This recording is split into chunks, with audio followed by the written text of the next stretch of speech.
Mihir, good evening Mihir. Good evening भैया। Okay, 2 दिन बाद हो रही है आप लोग की क्लास। कल से जीके जीएस की भी क्लास चलेगी। सर आपका वीडियो नहीं आ रहा। आयुषी फिट में वीडियो नहीं जा रहा है। सर नहीं आ रहा है। तुम वीडियो देखना ही नहीं चाहती हो, ऐसा लग रहा है। अरे सर मैं स्क्रीनशॉट भेजे आपको। अरे नहीं, उससे भेजने से क्या फायदा हो। बाकी लोग बताइए, वीडियो जा रही है कि नहीं? सर विजिबल है वीडियो। ओके, कुछ तो गड़बड़ हुआ है तुम्हारे फोन में आयुषी। एक बार नहीं हुआ तो अनइंस्टॉल करके इंस्टॉल करो वेबएक्स को, क्योंकि लास्ट क्लास में भी तुम्हें वीडियो नहीं दिखाई दे रही थी। हाँ सर आज की क्लास अभी ऐसे ही कर लेते हैं, फिर दोबारा करेंगे इंस्टॉल। हाँ हाँ, ठीक है ठीक है। और किसी को दिक्कत आ रही है क्या, वीडियो ना दिखने वाली प्रॉब्लम?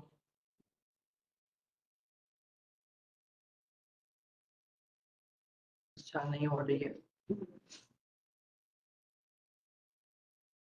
ओके, शाम हो गई, फिर हम लोग स्टार्ट करते हैं। पढ़ाई चल रही है आप लोग की? यस अग्रवाल। मैंने थम्स डाउन किया था, पर कभी कभी दिखते हैं कभी कभी नहीं दिखते हैं, ऐसा वाला हो गया है। अच्छा अच्छा, तब तो वो तुम्हारी तरफ से नेटवर्क इशू हो सकता होगा, क्योंकि अगर किसी को कॉन्स्टेंटली दिख रहा है, किसी को भी दिख रहा है, यानी कि मेरे तरफ से सही होगा ना। कोई नहीं, जो लोग क्लास करते हैं उन लोग को तो रिकॉर्डिंग, जो लोग क्लास करते हैं वो लोग को रिकॉर्डिंग मिल जाएगी, वो लोग को भी मिलेगी। ऐसा नहीं कि जो लाइव क्लास किया हुआ है वो उसको रिकॉर्डिंग नहीं मिलेगी। आप लोग जो भी करते हैं उनको वो भी मैसेज करेंगे, उनको भी भेज दिया जाएगा। जो लोग लाइव नहीं करते हैं वो जब तक मैसेज नहीं करेंगे उनको नहीं भेजा जाएगा, ऐसा है, ठीक है। और आप लोग बिना कोई रीजन बताए जनरेट भी कर मैसेज, सकते हैं क्या, क्योंकि आपकी आवाज भी रुक रुक के आ रही है। अच्छा 1 सेकेंड, ऐसा लग रहा है कि नेटवर्क थोड़ा सा तो इशू दे मेरी रहा है। साइड से ही दिक्कत है, लेकिन अगर कर देते तो। Okay. बाकी लोगों को आवाज क्लियर जा रही है? Yes sir. ओके, तो ठीक है। जिसको मतलब नेटवर्क इशू होगी वो लोग अभी कोशिश करो, सामने दिक्कत होगी तो रिकॉर्डिंग भी देख लेना। वैसे भी कुछ ज्यादा ही रिकॉर्डिंग देखते लोग जा रहे हैं अभी। 80-90 व्यूज चला गया हुआ है सीआरपीसी के जो भी वीडियोस हैं, ऑलमोस्ट जो भी इनिशियल वीडियोस है सब पे, और जिस पे कम है वो भी। अभी जब से रिकॉर्डिंग प्रोहिबिटेड मैनर में शेयर हुई है उसमें भी एक में 40 व्यूज चला गया हुआ है, जबकि 20 लोग, 15-20 लोग को मैंने शेयर किया हुआ था। सर आप कह रहे थे ना, ऐसा होता है कि आप सेट कर देते हैं कि कौन कौन देख सकता है, कौन कौन से ईमेल आईडी वाले अकाउंट देख सकते हैं, तो वैसा ही कर दीजिए। उसमें भी थोड़ी प्रॉब्लम है उसमें। अभी जैसे कि अनलिस्ट फॉर्म अपलोड होता है उसमें, उसमें प्राइवेट फॉर्म है उसमें भी करना होता है, बट तो उसमें कोशिश किए, चलो दिक्कत आई हुई थी, देखते हैं शाम भी नहीं होगा तो कर दिया जाएगा। चलिए हम लोग स्टार्ट करते हैं। क्या पढ़े थे हम लोग? एफआईआर पढ़े थे ना, एफआईआर। अभी मेंटेनेंस पे नोट्स मैंने नहीं भेजा हुआ है, वो भेज दूंगा। एफआईआर पे मैंने भेजा हुआ था, देखा था किसी ने नोट्स पढ़ा था? एफआईआर पे नोट्स मैंने भेजा हुआ था। निहारिका,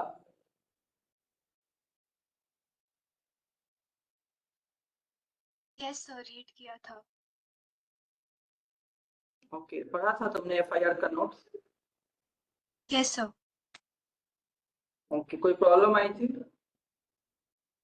नो सर, सब बहुत ही शॉर्ट एंड क्रिस्प था।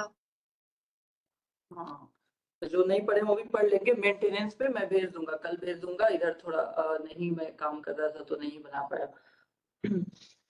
चलिए हम लोग नेक्स्ट सेक्शन पे आते हैं, इन्वेस्टिगेशन। हम लोग कॉग्निजेबल, आज मेनली हम लोग कॉग्निजेबल केसेस में जो इन्वेस्टिगेशन होता है वो डिस्कस करेंगे, लेकिन नॉन कॉग्निजेबल केसेस का भी जो सेक्शन है वो भी डिस्कस कर लेते हैं, क्योंकि इधर के सारे सेक्शन बहुत इंपॉर्टेंट है।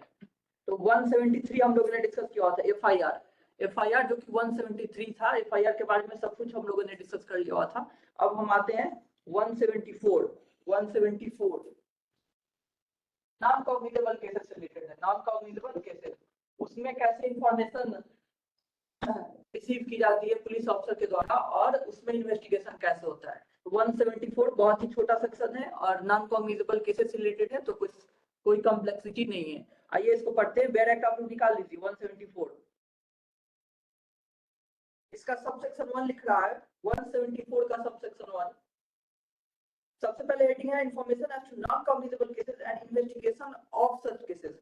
इंफॉर्मेशन और इन्वेस्टिगेशन दोनों के रिगार्डिंग है, इंफॉर्मेशन एंड इन्वेस्टिगेशन।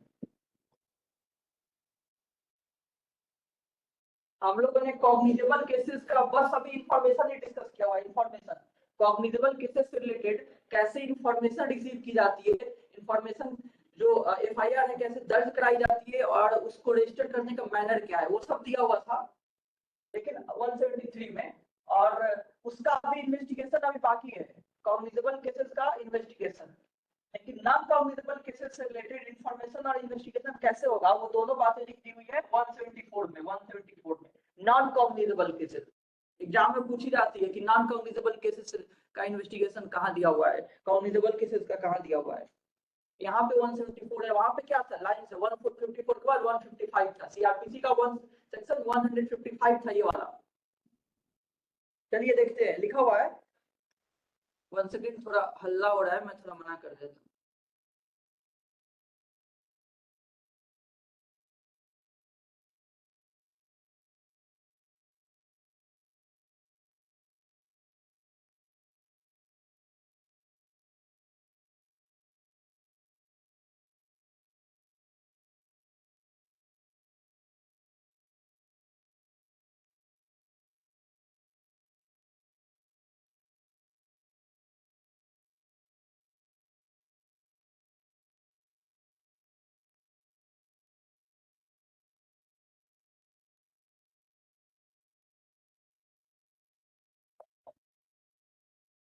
हाँ चलिए आइए देखते हैं सब सेक्शन 1। पहला सब सेक्शन क्या कहता है।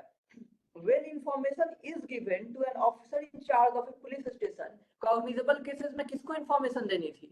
प्रीति पांडे। कॉग्निजेबल केसेस के रिगार्डिंग इंफॉर्मेशन किसको देनी होती थी? ऑफिसर इन चार्ज को, सब इंस्पेक्टर को, डिप्टी सुपरिटेंडेंट ऑफ पुलिस को, सुपरिटेंडेंट ऑफ पुलिस को, किसको इंफॉर्मेशन देनी होती है regarding commission of a cognizable offence? Preeti Pandey. एक कॉग्निजेबल ऑफेंस कमिट हुआ है तो उसका इंफॉर्मेशन किसको दिया जाता है?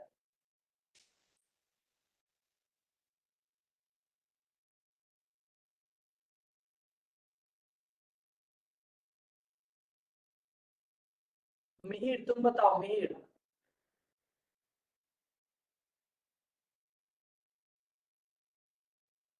Am I audible?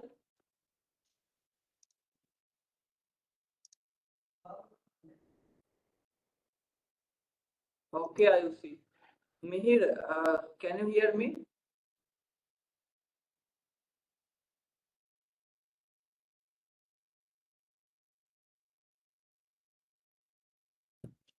Kalpana Vais.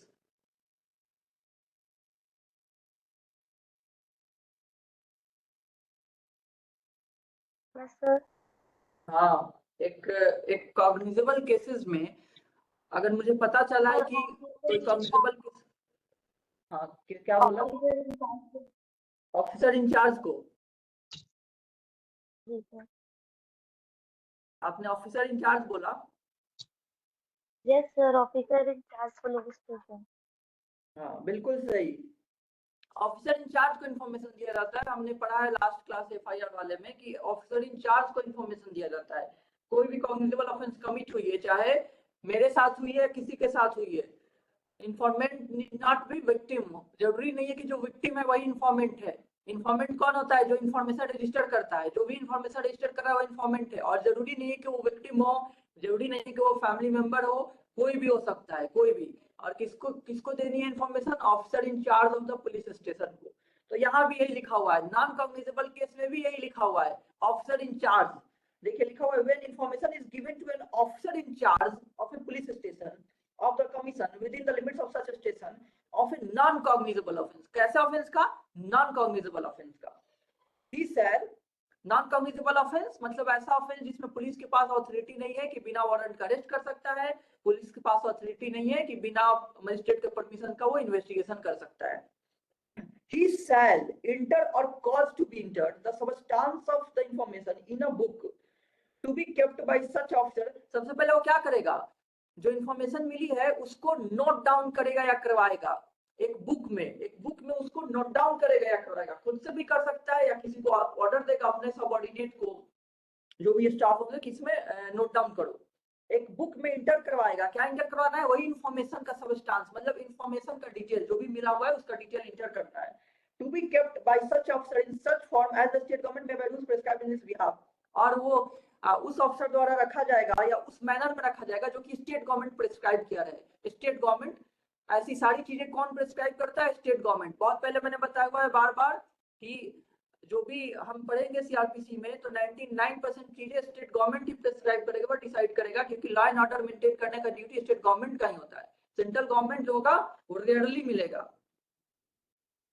Okay, ये सब सेक्शन 1 हो गया, इसमें कुछ भी नहीं है, इसमें बस यही है कि इंफॉर्मेशन मिले तो उसको एक बुक में नोट डाउन करना है, एक बुक में नोट डाउन करना है। आइए इसका क्लॉज 1 क्लॉज 2 देखते हैं। लिखा हुआ है and refer the informant to the magistrate. तो इंफॉर्मेंट को कहां भेज देगा, इंफॉर्मेंट को मजिस्ट्रेट के पास भेज देगा। मजिस्ट्रेट के पास, किस मजिस्ट्रेट की बात हो रही है, किस तरह के मजिस्ट्रेट के पास भेजेगा, judicial magistrate, judicial magistrate. Okay बिल्कुल। तो refer the informant to the magistrate, magistrate के पास भेज देगा किसको, इंफॉर्मेंट को। इंफॉर्मेंट मतलब जो इंफॉर्मेशन आया है दर्ज कराने, जो इंफॉर्मेशन दर्ज कराने आया है नॉन कम्युनिकेबल ऑफेंस का, वही यहाँ इंफॉर्मेंट है, उसको किसके पास भेज देना है, मजिस्ट्रेट के पास। दूसरा लिखा हुआ है forward the daily diary report of all such cases fortnightly to the magistrate. अब जो डेली डायरी रिपोर्ट मेंटेन किया रहेगा उसको भेजेगा, फोर्टनाइटली भेजेगा मजिस्ट्रेट के पास। फोर्टनाइटली का मतलब लगभग 14 दिन पे, 2 वीक का जो टाइम होता है उसको फोर्टनाइटली कहते हैं, 2 वीक्स का जो टाइम होता है उसी को फोर्टनाइटली कहते हैं। तो 14-15 दिन, हर 15 दिन पे क्या करेगा, वो भेजेगा डेली डायरी रिपोर्ट, किसको भेजेगा, मजिस्ट्रेट के पास भेजेगा, मजिस्ट्रेट के पास। आइए सब सेक्शन 2 देखते हैं। तो आपको बस याद रखना है कि उसको किसको रिफर कर देगा, मजिस्ट्रेट को रिफर कर देगा। किस केस की बात हो रही है, नॉन कम्युनिकेबल केस की बात हो रही है। फिर डेली डायरी रिपोर्ट किसको भेजेगा, मजिस्ट्रेट को। कितने दिन में भेजेगा, फोर्टनाइटली, मतलब कि 14 दिन 15 दिन लगभग उतने पे भेजेगा। सब सेक्शन 2 है no police officer shall investigate a non communicable offence without the order of a magistrate having power to try such case और commit the case for trial. ये बातें जो आप हमेशा से जानते हैं, जो बार बार आती है, वही बात लिखा हुआ है कि क्या नॉन कम्युनिकेबल ऑफेंस में बिना मजिस्ट्रेट का परमिशन का क्या नहीं करेगा पुलिस ऑफिसर, इन्वेस्टिगेशन नहीं करेगा, इन्वेस्टिगेशन नहीं करेगा। इसमें कुछ नया नहीं लिखा हुआ है, वही जो हम लोग पढ़ते हैं डेफिनेशन, उसका जो मेन चीज वही बात लिखी हुई है। पुलिस ऑफिसर जो है इन्वेस्टिगेशन नहीं करेगा नॉन कम्युनिकेबल ऑफेंस का जब तक कि उसको मजिस्ट्रेट का ऑर्डर ना आ जाए, मजिस्ट्रेट उसको डायरेक्ट ना करे। कौन सा मजिस्ट्रेट, जिसका पावर है उस केस को ट्राई करने या कमिट करने का। चलिए सब सेक्शन 3 देखते हैं। Any police officer receiving such order में एक्सरसाइज, कौन सी ऑर्डर की बात कर रहा है, जो मजिस्ट्रेट अगर ऑर्डर दे दिया, पहले तो बोल रहा है मजिस्ट्रेट का ऑर्डर के बिना इन्वेस्टिगेशन ही नहीं करेगा, लेकिन मान लीजिए मजिस्ट्रेट ने ऑर्डर दे दिया एक नॉन कम्युनिकेबल ऑफेंस को इन्वेस्टिगेट करने के लिए, मजिस्ट्रेट ने क्या किया, ऑर्डर दे दिया। अब क्या करेगा ऑर्डर मिलने के बाद में, तो वही बातें लिख रहा है। Receiving such order may exercise the same power in respect of the investigation, अभी ब्रैकेट के अंदर का छोड़ देते हैं, as an officer in charge of a police station may exercise in a cognizable case। बोल रहा है कि अगर मजिस्ट्रेट का परमिशन मिल गया इन्वेस्टिगेशन करने का तो वो कैसे इन्वेस्टिगेशन करेगा, वैसे ही जैसे वो कॉग्निजेबल केस का इन्वेस्टिगेशन करता है। जो पावर उसको कॉग्निजेबल केस का इन्वेस्टिगेशन में है वही सारी पावर उसको नॉन कॉग्निजेबल केस का भी इन्वेस्टिगेशन में आ जाएगी। कब, जब मजिस्ट्रेट ने उसको आदेश दे दिया कि जाओ तुम अब इन्वेस्टिगेशन करो। लेकिन इसका भी एक एक्सेप्शन है, लिखा हुआ है ब्रैकेट में, वहीं पे लिखा हुआ था except the power to arrest without warrant. ये भी वही बात है जो हम नॉन कम्युनिकेबल ऑफेंस के डेफिनेशन में ही पढ़ते हैं। क्या पढ़ते हैं कि बिना वारंट का अरेस्ट नहीं कर सकता है। तो लिखा हुआ है कि ये पावर नहीं मिलेगी उसको, ये नहीं, ऐसा नहीं होगा कि मजिस्ट्रेट ने डायरेक्ट कर दिया कि जाओ तुम इन्वेस्टिगेशन करो, मजिस्ट्रेट ने डायरेक्ट कर दिया कि जाओ इस ऑफेंस का इन्वेस्टिगेशन करो, जो कि एक नॉन कॉग्निजेबल ऑफेंस है। तो ये नहीं कि मजिस्ट्रेट क्या है इन्वेस्टिगेशन कर दे और वो क्या कर रहा है, अब अरेस्ट करना शुरू कर दे। अरेस्ट करना क्यों, अरेस्ट करना क्योंकि वो अब कॉग्निजेबल केस की तरह अरेस्ट करने का, उसको कॉग्निजेबल केस की तरह इन्वेस्टिगेट करने का उसको क्या है, राइट है। तो ये राइट नहीं दी गई है। वो नॉन कॉग्निजेबल केस का इन्वेस्टिगेशन करते समय वो अरेस्ट नहीं कर सकता है। अरेस्ट कब करेगा, जब उसके एक्यूज का अरेस्ट के लिए वारंट इशू होगा। तो बिना वारंट का अरेस्ट नहीं कर सकता एक नॉन कॉग्निजेबल केस के लिए। तो यही मतलब हुआ इसका कि एक जो ऑफिसर इंचार्ज है वो सबसे पहले क्या करेगा, इन्वेस्टिगेशन ही नहीं करेगा बिना मजिस्ट्रेट का ऑर्डर का। और मजिस्ट्रेट ने ऑर्डर दे दिया तो इन्वेस्टिगेशन करेगा। कैसे करेगा, जैसे कि कॉग्निजेबल केस में करते हैं। जो पावर कॉग्निजेबल केस में इन्वेस्टिगेशन का, वो सारी पावर एक्सरसाइज यहाँ भी करेगा, except one power, and that is the power to arrest without warrant. बिना वारंट का अरेस्ट नहीं करने लग जाएगा। ये बातें समझ में आई आपको, नॉन कॉग्निजेबल केस में इन्वेस्टिगेशन का प्रोसेस। किसको किसको इतनी बात समझ में आई, थम्स अप कीजिए।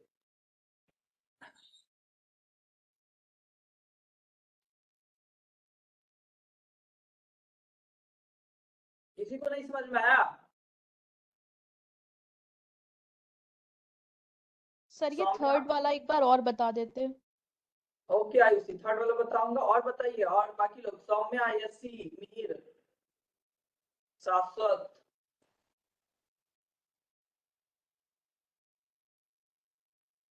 ओके आयुषी, थर्ड वाली पॉइंट मैं बता रहा हूँ। देखिए, मैंने बताया कि एक पुलिस ऑफिसर को, मतलब ऑफिसर इंचार्ज को, नॉन कॉग्निजेबल केस को इन्वेस्टिगेट करने का क्या नहीं है, राइट नहीं है बिना मजिस्ट्रेट का परमिशन को। ये कहाँ लिखा हुआ है, ये सेकेंड पॉइंट में लिखा हुआ है। सेकेंड पॉइंट में लिखा हुआ है, मतलब सब सेक्शन 2 में ही लिखा हुआ है कि बिना मजिस्ट्रेट के परमिशन का क्या नहीं करेगा, इन्वेस्टिगेट नहीं करेगा। अब मान लीजिए मजिस्ट्रेट ने परमिशन दे दिया, तब क्या होगा, यही बात सब सेक्शन 3 में लिखा हुआ है। मजिस्ट्रेट को परमिशन मिल गया इन्वेस्टिगेट करने का, तब बोल रहा है कि मजिस्ट्रेट को परमिशन तो मिल गया, पुलिस को परमिशन तो मिल गया मजिस्ट्रेट के द्वारा इन्वेस्टिगेट करने का। तो पुलिस क्या कर सकता है, पुलिस वो सब कुछ कर सकता है जो कि कॉग्निजेबल केस में कर सकेगा। कॉग्निजेबल केस में क्या कर सकता है, अभी हम पढ़ने वाले हैं, नेक्स्ट सेक्शन ही वही है। ठीक है, आने वाले सेक्शंस कॉग्निजेबल केस का इन्वेस्टिगेशन से डील करते हैं। उसमें बहुत सारे पावर है, बिना वारंट का अरेस्ट करने का भी पावर है। ठीक है, तो ठीक है सर। हाँ, बोल रहा है कि सब कुछ कर सकता है जो कि कॉग्निजेबल केस में किया जा सकता है, लेकिन एक चीज नहीं कर सकता है, और वो है बिना वारंट का अरेस्ट नहीं करेगा। यानी मजिस्ट्रेट ने अगर किसी पुलिस को आदेश दे भी दिया है कि तुम जाओ इस केस को इन्वेस्टिगेट करो, जो कि एक नॉन कॉग्निजेबल केस है, तो वो पुलिस ऑफिसर जाके अपना इन्वेस्टिगेशन जो करना है, जांच पड़ताल करेगा, बस वो अरेस्ट नहीं कर लेगा, एक्यूज को अरेस्ट ना कर लेगा। एक्यूज को अरेस्ट कब करेगा, वो जब वो वारंट लेकर के आए, जब मजिस्ट्रेट से वारंट लेकर के आए अरेस्ट के लिए, तभी करेगा। लेकिन कॉग्निजेबल केस में क्या था, वहां पे वारंट लेने का जरूरत नहीं था, बिना वारंट का भी अरेस्ट कर सकता है। यही है आयुषी। ठीक है सर, थैंक यू। और किसी को दिक्कत है सबसेक्शन 2 और 3 में? 1 सौम्या, समझ में आया? 1 2 3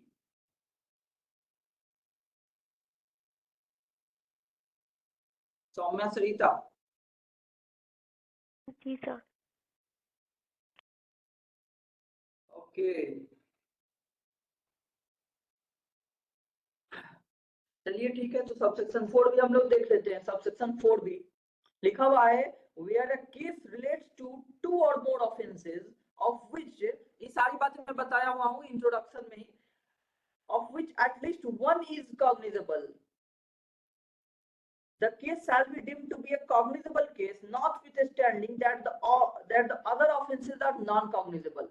ये मैंने फर्स्ट सेकंड क्लास में जब कॉग्निजेबल नॉन कॉग्निजेबल में डिफरेंस बता रहा था, उसी समय मैंने बताया हुआ था कि cognizable case plus non cognizable case मिलकर क्या बनता है। अगर एक केस, एक जो एक्यूज के अगेंस्ट बहुत सारे चार्जेस लगे हुए हैं, जिसमें कुछ कॉग्निजेबल केसेस वाले हैं और कुछ नॉन कॉग्निजेबल वाले केस है, तो ओवरऑल उस पूरे केस को क्या ट्रीट किया जाएगा, कॉग्निजेबल केस या non cognizable case? Niharika? Sir cognizable. बिल्कुल, ये बातें मैंने बताई हुई थी कि नहीं स्टार्टिंग की क्लासेस में? Yes sir.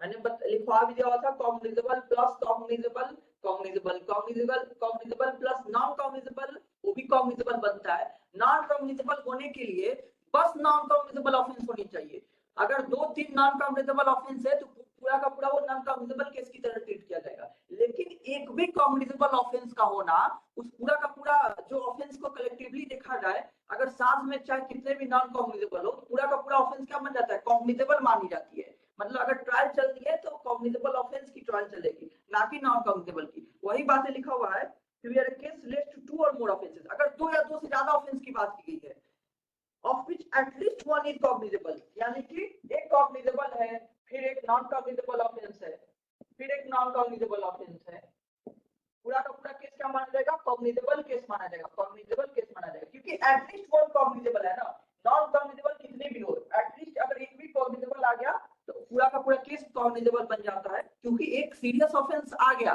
तो नॉन सीरियस की तरह कैसे ट्रीट किया जा सकता है, जब सारे के सारे नॉन सीरियस होते तब बनता non serious offence, non serious case की तरह तब ट्रीट किया जाता। तो सब सेक्शन 4 भी हो गया। सेक्शन 174 में इतना ही था। अब कॉग्निजेबल ऑफेंस का पढ़ना है, जो कि बहुत इंपॉर्टेंट है। सबसे पहले बताइए आप लोग 174 समझ में आया कि नहीं आया, जो कि नॉन कॉग्निजेबल ऑफेंस का था। बीच में एक शाश्वत,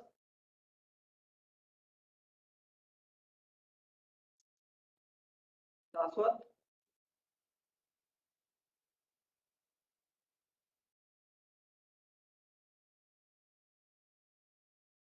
सी,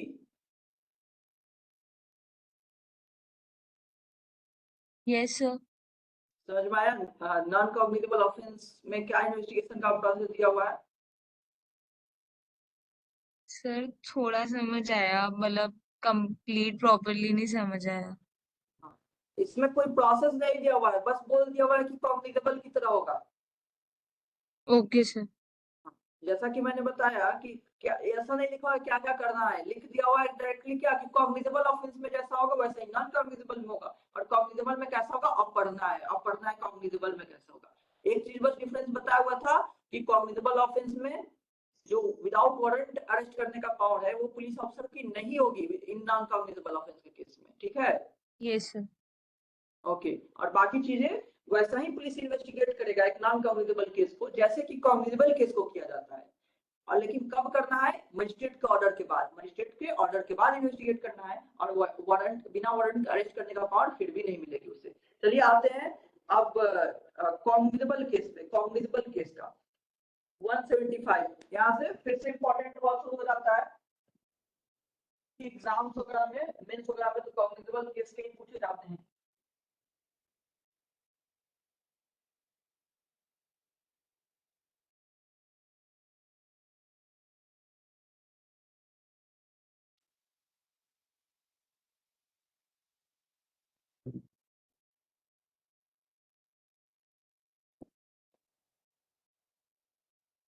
सीआरपीसी का कौन सा सेक्शन था किसको याद है, 175 का। जब 154 हो गया एफआईआर, 155 नॉन कॉग्निजेबल, तो 156 लगातार सब कुछ चल रहा है। 156 है सीआरपीसी का, 154 एफआईआर था सीआरपीसी में, 155 जो हम पढ़े हैं नॉन कॉग्निजेबल केस में इंफॉर्मेशन कैसे ली जाती है और इन्वेस्टिगेशन कैसे की जाती है, ये 155 में था। और 156 जो कि अब हम पढ़ने जा रहे हैं, इसमें क्या दिया हुआ है कि पुलिस ऑफिसर का क्या पावर होगा। पुलिस ऑफिसर का पावर की बात की गई है, police officer power to investigate. हम 173 में क्या पढ़े थे, वो पढ़े थे इंफॉर्मेशन रजिस्टर कैसे की जाएगी, उसकी क्या प्रोसीजर है, मतलब एफआईआर रजिस्टर कैसे की जाएगी उसकी क्या प्रोसीजर है, 173 में था। 174 में नॉन कॉग्निजेबल ऑफेंस का था। अब 175 से कॉग्निजेबल ऑफेंस का, कि कॉग्निजेबल ऑफेंस के केस में कैसे इन्वेस्टिगेशन करेगा पुलिस ऑफिसर, पुलिस ऑफिसर का क्या क्या पावर है इन्वेस्टिगेट करने का। तो police officer power to investigate किस केस में, इनकॉग्निजेबल केस में, वो क्या क्या है वो पढ़ना है। नॉन कॉग्निजेबल केस का तीसरा सेक्शन था जो कि बोल रहा था कॉग्निजेबल ऑफेंस की तरह ही करते हैं, ठीक है। स्टार्ट किया जाए। अब देखिए सेक्शन 175, इसमें सबसे पहले बात की गई है कि क्या क्या पावर दी गई है पुलिस ऑफिसर की। तो इसका सब सेक्शन 1 देखिए, सब section 1 any officer in charge of a police station may without the order of a magistrate, underline कर लीजिए विदाउट द ऑर्डर। वैसे ही सब सभी आपको पता है कि यही तो मेन राइट होते हैं पुलिस अफसर की कॉग्निजेबल केस में कि बिना मजिस्ट्रेट के ऑर्डर का वो इन्वेस्टिगेट करेगा। Without the order of magistrate investigate any cognizable case which a court having jurisdiction over the local area within the limits of such station would have power to inquire into or try under the provisions of chapter 14। मतलब court का अगर वो local area में आता है वो चीज, court का लोकल एरिया जुरिडिक्शन में वो आता है, तो पुलिस स्टेशन का जो पुलिस ऑफिसर इंचार्ज है क्या कर सकता है, बिना मजिस्ट्रेट का परमिशन के, वहां लिखा हुआ था मजिस्ट्रेट का परमिशन के बिना नहीं कर सकता है, यहाँ लिखा हुआ है कि बिना मजिस्ट्रेट का परमिशन का वो इन्वेस्टिगेशन कर सकता है।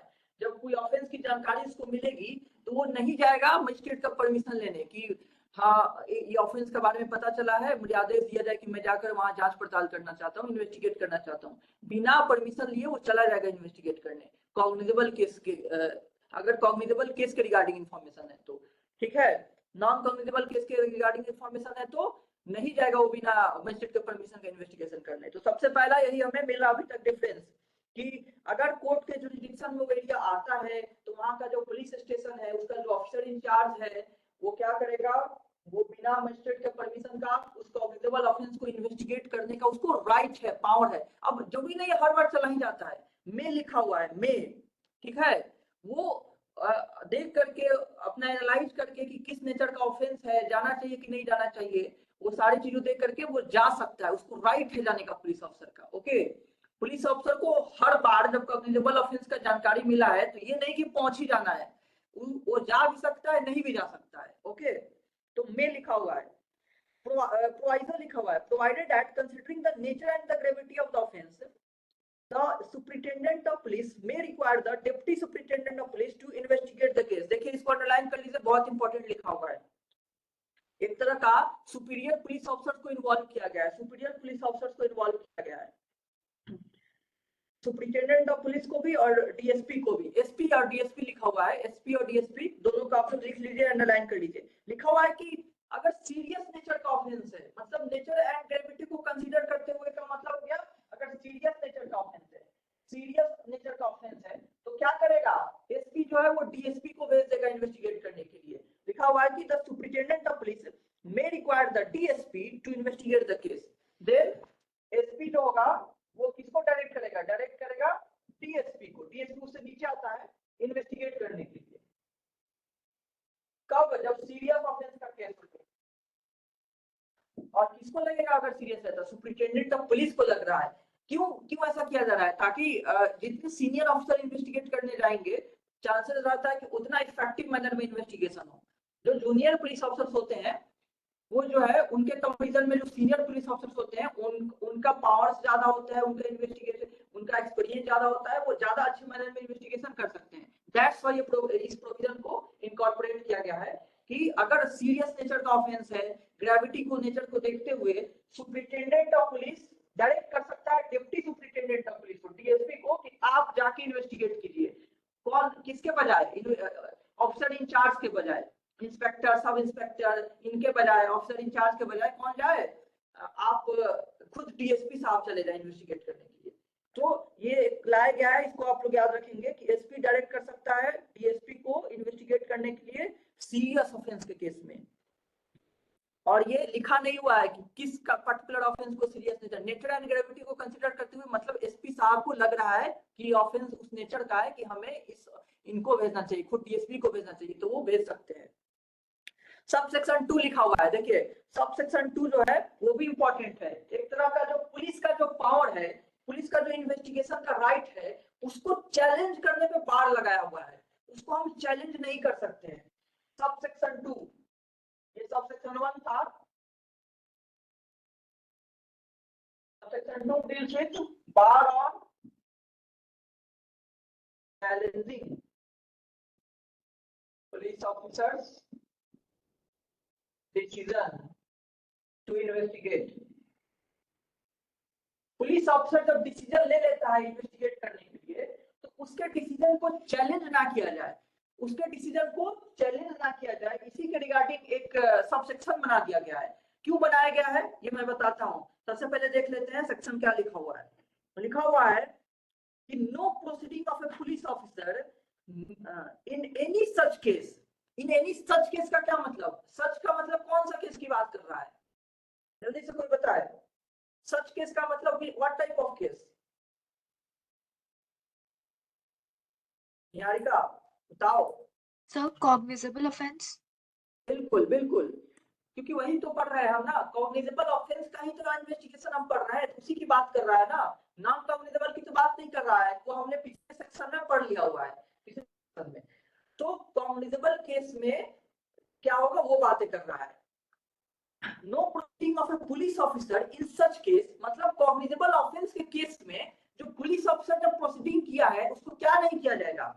shall at any stage be called in question on the ground that the case was one which such officer was not empowered under the section to investigate।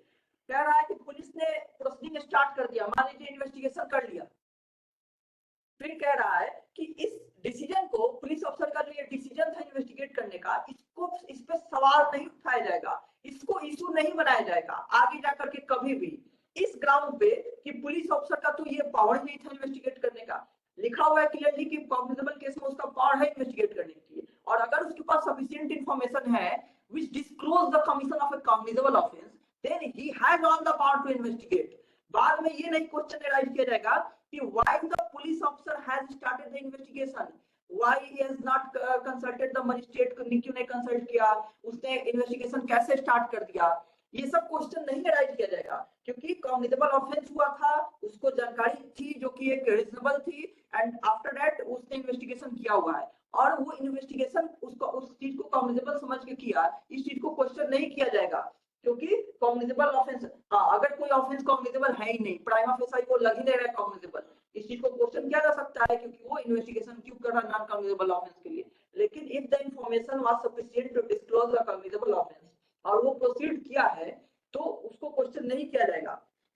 फिर से देखते हैं, shall no proceeding of a police officer in any case shall at any stage, किसी भी stage पे be called in question on the ground, किस ground पे, that the case was one which such officer was not empowered under the section to investigate, कि police officer जो empowered ही नहीं था investigate करने के लिए, ये क्वेश्चन नहीं अराइज होगी क्योंकि एक्चुअली वो empowered है एक कॉग्निजेबल ऑफेंस को इन्वेस्टिगेट करने के लिए, he is highly competent and empowered। Okay समझ में आया प्रोविजन आपको? एक तरह का बार है, मतलब एक तरह का लिमिटेशन लगाया गया कि चैलेंज नहीं कर सकते हैं पुलिस का जो इन्वेस्टिगेशन करने का जो डिसीजन होता है उसको।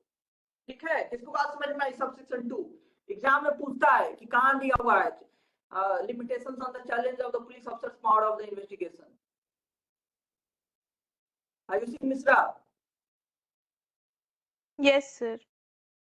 समझ में आ गई ये वाली बात? हाँ सर। ओके और ये क्यों इसको लगाने का क्या पर्पस हो सकता है? इस वाले प्रोविजन का क्या है? एक तरह का अगर ये ना रहे तो कोई चैलेंज करता फिरेगा ना, पुलिस अफसर ने इन्वेस्टिगेट किया, चैलेंज किया जाए क्यों इन्वेस्टिगेट किया, हर बार आके बाद में ये दे, तो एक तरह का इन्वेस्टिगेशन में बाधा ना है, एक कंटिन्यूटी बना रहे, जो इन्वेस्टिगेटिंग प्रोसेस होता है उसकी कंटिन्यूटी बना रहे और प्रोसीजरल डिफिकल्टी ना क्रिएट कर दी जाए बार बार पुलिस ऑफिसर्स के लिए। दैट्स व्हाई इस प्रोविजन को शामिल किया गया है कि एक स्मूथ इन्वेस्टिगेशन चलता रहे और अननेसेसरी का इंटरफेरेंस ना है, प्रोसीजरल डिफिकल्टी ना क्रिएट हो जाए। ओके, नए नए चैलेंजेस ना आ जाए पुलिस ऑफिसर को। That's why subsection 2 exist. चलिए सबसेक्शन 3 ऑफ 175 हम देखते हैं। सबसेक्शन 3, एनी मजिस्ट्रेट एम्पावर्ड, देखिए बहुत इंपॉर्टेंट है सबसेक्शन 3। पिंकी पांडे, सबसेक्शन 3 इतना इंपॉर्टेंट है, ये जो मजिस्ट्रेट का पावर दिया गया है सबसेक्शन 3 में क्या दिया हुआ है? 3 में दिया हुआ है मजिस्ट्रेट, मजिस्ट्रेट का मतलब जुडिशियल मजिस्ट्रेट, एग्जीक्यूटिव नहीं, magistrates power to order investigation, magistrates power to order investigation, ये दिया हुआ है सबसेक्शन 3 में। सबसेक्शन 3 175 इनका,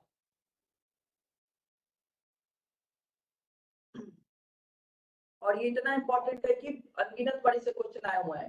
156 156 था सीआरपीसी में, 156 क्लास 3 उसका सब सेक्शन 3 पे इतनी बार क्वेश्चन आया हुआ है, कहाँ है मजिस्ट्रेट, अंडर मजिस्ट्रेट का अथॉरिटी है कि वो इन्वेस्टिगेशन ऑर्डर कर सकता है, या उससे रिलेटेड कई सारे केस हम लोग देखेंगे, उसमें जो हेल्ड हुए हैं वो वाली चीजें आती हैं, क्वेश्चंस में आते हैं। तो 175 का सब सेक्शन 3 इज वेरी इंपॉर्टेंट, उसको आप लोग लिख भी सकते हैं, वेरी इंपॉर्टेंट। इस पे एमसीक्यू क्वेश्चन बहुत बनती है, एमसीक्यू क्वेश्चन, जो कि 156 था, 156 सब सेक्शन 3 था। देखिए लिखा हुआ है any magistrate empowered under section 210, इसको 210 के साथ पढ़ा जाता है, सेक्शन 210 के साथ पढ़ा जाता है, क्योंकि उसमें दिया गया है कि कौन कौन मजिस्ट्रेट जो है कॉग्निजेंस लेने का उसको पावर दिया गया है कि कॉग्निजेंस कैसे ले सकता है, कैसे वही दिया हुआ है। तो सब सेक्शन 3 में लिखा हुआ है कोई भी जुडिशियल मजिस्ट्रेट जिसको सेक्शन 210 के अंदर एम्पावर्ड है, मतलब जिसकी अथॉरिटी की बात की गई है 210 में, मे को भी अंडरलाइन कर लीजिए, इट शोज द डिस्क्रिशन, मे को अंडरलाइन कर लीजिए, after considering the application supported by an affidavit. देखिए क्या क्या कंसीडर करना है, दो चीजों को कंसीडर करने की बात की जा रही है।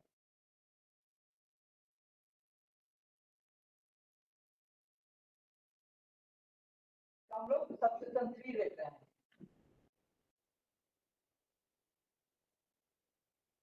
देखिए क्या क्या कंसीडर करना है, सबसे पहले क्या कंसीडर करना है, after considering the application supported by an affidavit made under subsection 4 of section 173 subsection 4 में जो एफिडेविट है, देखिए 173 हम लोग पढ़ चुके हैं, 173 बेयर एक्ट में निकालिए आप लोग, क्या दिया हुआ है पीछे, एफआईआर का जो सेक्शन था वो निकालिए, 173 सबसेक्शन 4 जो कि लाया ही नहीं, उसमें बदलाव लाया गया हुआ था। उसमें क्या दिया हुआ था कि एनी एग्रीड पर्सन रिफ्यूज होने के बाद क्या कहाँ जाएगा, एसपी के पास जाएगा। एसपी अगर रिफ्यूज, एसपी के पास मतलब भेजेगा बाय पोस्ट इन राइटिंग में, अगर एसपी जो है खुद से इन्वेस्टिगेट कर सकता है या अपने सबऑर्डिनेट को डायरेक्ट कर सकता है, या अगर वो भी ना सुने, वहां भी रिलीफ ना मिले, तो कहाँ एप्लीकेशन देना है, मजिस्ट्रेट को एप्लीकेशन देना है। हमें पढ़े हुए है कि नहीं, मजिस्ट्रेट को एप्लीकेशन देना है, याद है किसी को, न्यायिका लास्ट क्लास में मैंने बताया हुआ था, जब एसपी के पास भी रिलीफ नहीं मिलती है, किस चीज का रिलीफ नहीं मिलती है, इंफॉर्मेशन रजिस्टर नहीं किया जा रहा है उसका रिलीफ, मतलब एग्रीड बन जाता है, इंफॉर्मेंट अगर एग्रीड बन गया, इंफॉर्मेंट की इंफॉर्मेशन ही नहीं रजिस्टर की जा रही है, तो लास्ट रिकॉर्ड क्या है, मजिस्ट्रेट के पास जाएगा, मजिस्ट्रेट के पास जाएगा। तो वही उसको यहाँ पे लिखा हुआ है यहाँ पे, तो ये अलग है, जो सीआरपीसी में लिखा हुआ था उससे अलग लिखा हुआ है, क्योंकि वहां पे एफआईआर वाले सेक्शन में भी बदलाव किए गए हैं, तो इसमें भी बदलाव कर दिया गया हुआ है। लिखा हुआ है कि an application considering the application supported by an affidavit made under sub section 4 of 173, जो अभी हम पढ़े हैं, तो कह रहा है कि कोई एप्लीकेशन, वहां पे मैंने बताया हुआ था कि एप्लीकेशन देना है मजिस्ट्रेट को, किस चीज का एप्लीकेशन देना है कि मेरा इंफॉर्मेशन रजिस्टर नहीं किया जा रहा है, मेरे ये कॉग्निजेबल ऑफेंस कमिट हुई है, इसको रजिस्टर किया जाए, इसको मानी जाए, तो उसको कंसीडर करते हुए उसको कंसीडर करेगा 173 सबसेक्शन 4 का एप्लीकेशन को कंसीडर करेगा।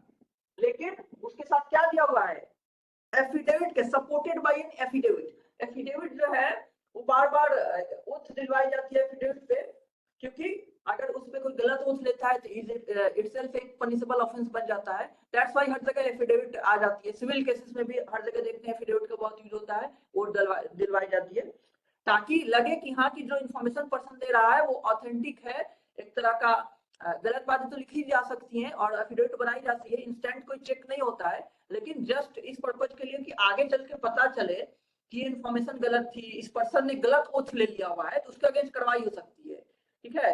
आगे चल के अगर पता चलती है कि किसी ने गलत ओथ ले लिया हुआ है एफिडेविट पे, तो उसके अगेंस्ट कार्रवाई होती है, इंस्टेंट कोई चेक नहीं होता है कि एफिडेविट पे जिसने कुछ लिखा हुआ है, जो ओथ ले लिया हुआ है, क्या वो सही है गलत है, कोई चेक नहीं होता है, बस पर्सन जो होता है ओथ ले लेता है, एफिडेविट एग्जीक्यूट कर देता है। तो लिखा हुआ है कि इस एप्लीकेशन के साथ एफिडेविट होनी चाहिए, एफिडेविट। अब आइए समझते हैं सबसे पहला पॉइंट, हम क्या देख रहे हैं, सबसेक्शन 3 में देख रहे हैं मजिस्ट्रेट, जुडिशियल मजिस्ट्रेट की भी पावर है कि इन्वेस्टिगेशन ऑर्डर कर सकता है, इन्वेस्टिगेशन जो है आदेश दे सकता है। तो सबसे पहले लिखा हुआ है क्या कंसीडर करेगा जुडिशियल मजिस्ट्रेट इन्वेस्टिगेशन ऑर्डर करते समय, तो पहला ये लिखा हुआ एप्लीकेशन देखे थे, कौन सा एप्लीकेशन जो मजिस्ट्रेट को देना है, अगर इंफॉर्मेशन ना रजिस्टर कर रहा है पुलिस ऑफिसर, उसके बाद एसपी ने भी नहीं सुना तो हमें मजिस्ट्रेट को देना है। अगर कोई एप्लीकेशन वैसा दे रहा है मजिस्ट्रेट के साथ, मजिस्ट्रेट को साथ में एफिडेविट भी लगा के दे रहा है कि मैं जो लिखा हुआ हूँ, मैंने एप्लीकेशन में जो लिखा हुआ है वो बातें सही है, वो ऑन ओथ वो ये एफिडेविट बना रहा है, तो इस चीज को कंसीडर करेगा मजिस्ट्रेट, जो है इस चीज को कंसीडर करेगा, देन इन्वेस्टिगेशन ऑर्डर करेगा। ये एक चीज हो गया कंसीडर करने के लिए। फिर क्या लिखा हुआ है, and after making such inquiry as he thinks necessary, फिर जो है दूसरा दिया कि इंक्वायरी भी कर सकता है, उसको जरूरी लगता है तो इफ नेसेसरी इंक्वायरी भी कर सकता है, and after making such inquiry as he thinks necessary and submission made in this regard by the police officer, submission of police officer,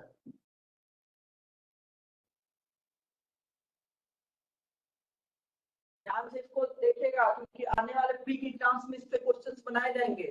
पहले वाला जो था 156 का सबसेक्शन 3 वो आसान था, उसमें कुछ इस तरह की चीजें नहीं लिखी गई हुई थी, लेकिन अभी लिखी हुई है तो नई चीजें बनाई गई है, तो इस पे क्वेश्चंस भी आएंगे। Okay,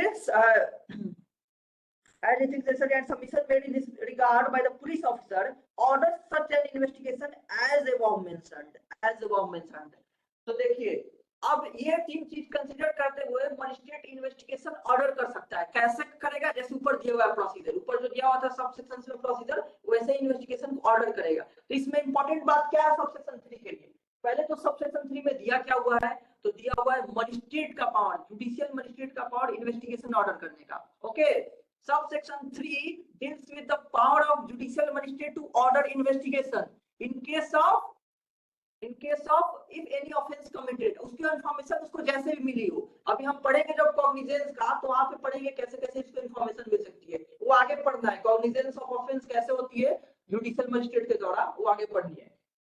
तो यहाँ पे लिखा हुआ है कि वो इन्वेस्टिगेशन ऑर्डर करने से पहले इन तीनों चीजों को कंसीडर करेगा, इन तीन चीजों को कंसीडर करेगा। पहला क्या कंसीडर करेगा, एक तो अगर उसके पास कोई एप्लीकेशन मिला हुआ है इंफॉर्मेशन के रिगार्डिंग, कोई कॉग्निजेबल ऑफेंस का कमिट हुआ है कहीं पे, उसके रिगार्डिंग कोई एप्लीकेशन उसको मिला हुआ है, कौन सा एप्लीकेशन, उसका इन्फॉर्मेशन ही रजिस्टर किया जा रहा है, जो हम पढ़ चुके हैं 173 में एफआईआर वाले सेक्शन का जो लास्ट सब सेक्शन था, जो बताया गया है आपको कि अगर कोई एसपी बिना सुने तो मजिस्ट्रेट को एप्लीकेशन देना है। अगर वही मजिस्ट्रेट के, तो मजिस्ट्रेट के तरफ से सोचिए मजिस्ट्रेट को एप्लीकेशन मिल गया उसको कि नहीं सुनी जा रही है, उसकी बात रजिस्टर नहीं की जा रही है, उसके साथ वो एफिडेविट भी ले लिया कि आप जो बोल रहे हैं वो सही है, आपने जो इन्फॉर्मेशन लिखा रहे हैं वो सही है, देन इस चीज को कंसीडर करेगा वो। उसको जो इंक्वायरी लग रहा है सही, मजिस्ट्रेट को अगर लग रहा है कुछ इंक्वायरी करनी चाहिए तो वो इंक्वायरी भी कर लेगा, नहीं लग रहा है तो नहीं करेगा। फिर पुलिस ऑफिसर का जो सबमिशन है वो भी देख लेगा कि पुलिस का क्या कहना है इस पे। हो सकता है पुलिस को लग रहा है कि नहीं कोई कॉग्निजेबल ऑफेंस नहीं कमिट हुई है, पुलिस को लग रहा है कि कोई जबरदस्ती का ऑफेंस बनाने की कोशिश किया जा रहा है, एक नॉन कॉग्निजेबल को कॉग्निजेबल बनाने की कोशिश किया जा रहा है, जो भी पुलिस का सबमिशन है वो भी कंसीडर किया जाएगा। इन तीनों चीजों को कंसीडर करते हुए मजिस्ट्रेट के पास ऑथोरिटी है कि वो आदेश दे सकता है इन्वेस्टिगेशन का, ठीक है। After considering these three factors, judicial magistrate has authority to order investigation order करने का उसके पास ऑथोरिटी है। समझ में आया किसको किसको, बताइए। सब सेक्शन 3 175 का एससी निहारिका, एक एक करके सभी लोग बताइए, बहुत इंपॉर्टेंट है। Yes sir. ओके, आयुषी अब दिखना शुरू हो गया, तुमको क्या अभी भी नहीं दिख रहा है? नहीं सर, नहीं दिख रहा। अच्छा कोई बात नहीं। निहारिका, मिहिर, क्या बात है मिहिर? हाँ ओके ओके बोल रहे हैं, ठीक है। प्रीति, कल्पना और शाश्वत, आप तीनों बताइए ये वाली सब सेक्शन 3 समझ में आई? ओके, प्रीति और कल्पना।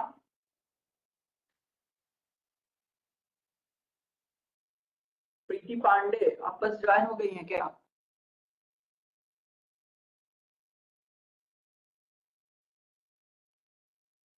कल्पना वाइस,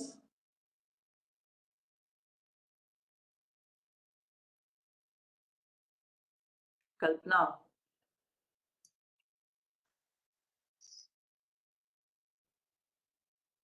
कोई बात नहीं।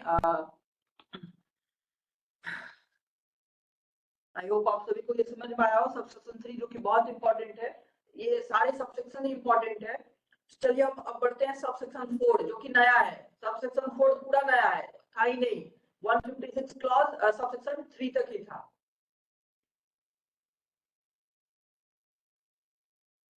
Second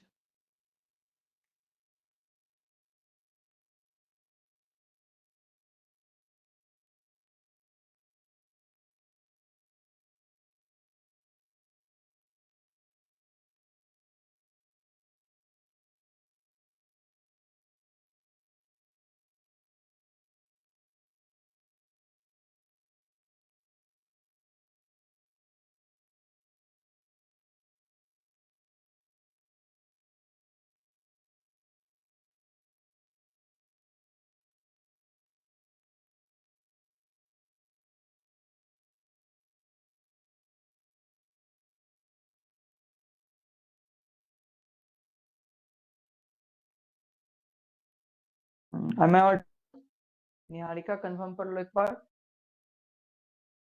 yes sir. Okay okay okay, चलिए आते हैं अब सबसेक्शन 4 की तरफ। सबसेक्शन 1 2 3 हो गया। सबसेक्शन जो है, जैसा कि मैंने बताया कि नया है, सबसेक्शन 4 लिखा हुआ है इसमें पब्लिक सर्वेंट के रिगार्डिंग है कि कोई पब्लिक सर्वेंट के अगेंस्ट अगर इन्वेस्टिगेशन करना है तो कैसे होगा। पब्लिक सर्वेंट पहले नहीं था ये। Subsection 4 investigation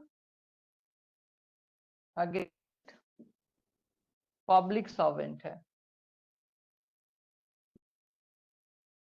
okay, subsection 4 deals with investigation against public servant. ये कहता है कि एनी मजिस्ट्रेट इम्पावर्ड अंडर 210 में अपॉन रिसीविंग 210 में ही दिया हुआ है वो कौन इम्पावर्ड होता है, इसलिए यहाँ भी लिखा हुआ है may upon receiving a complaint against a public servant arising in the course of discharge of his official duty। ठीक है, तो डिस्चार्ज ऑफ ऑफिशियल ड्यूटी को आप अंडरलाइन कर सकते हैं। पब्लिक सर्वेंट के जो प्राइवेट लाइफ में उसका जो कंडक्ट है उसके रिगार्डिंग ये बात नहीं की जा रही है। एक पब्लिक सर्वेंट का जो official duty in his official capacity जो काम करता है, वो जो एक्ट किया हुआ है उसके रिगार्डिंग ये बात की जा रही है। ओके, पब्लिक सर्वेंट अपनी ऑफिशियल कैपेसिटी में जो एक्ट किया हुआ है, ऑफिशियल ड्यूटी को परफॉर्म करते हुए जो एक्ट किया हुआ है उसके रिगार्डिंग ये है। तो उसके रिगार्डिंग कोई कंप्लेंट मिला हुआ है किसको, मजिस्ट्रेट को, जुडिशियल मजिस्ट्रेट को।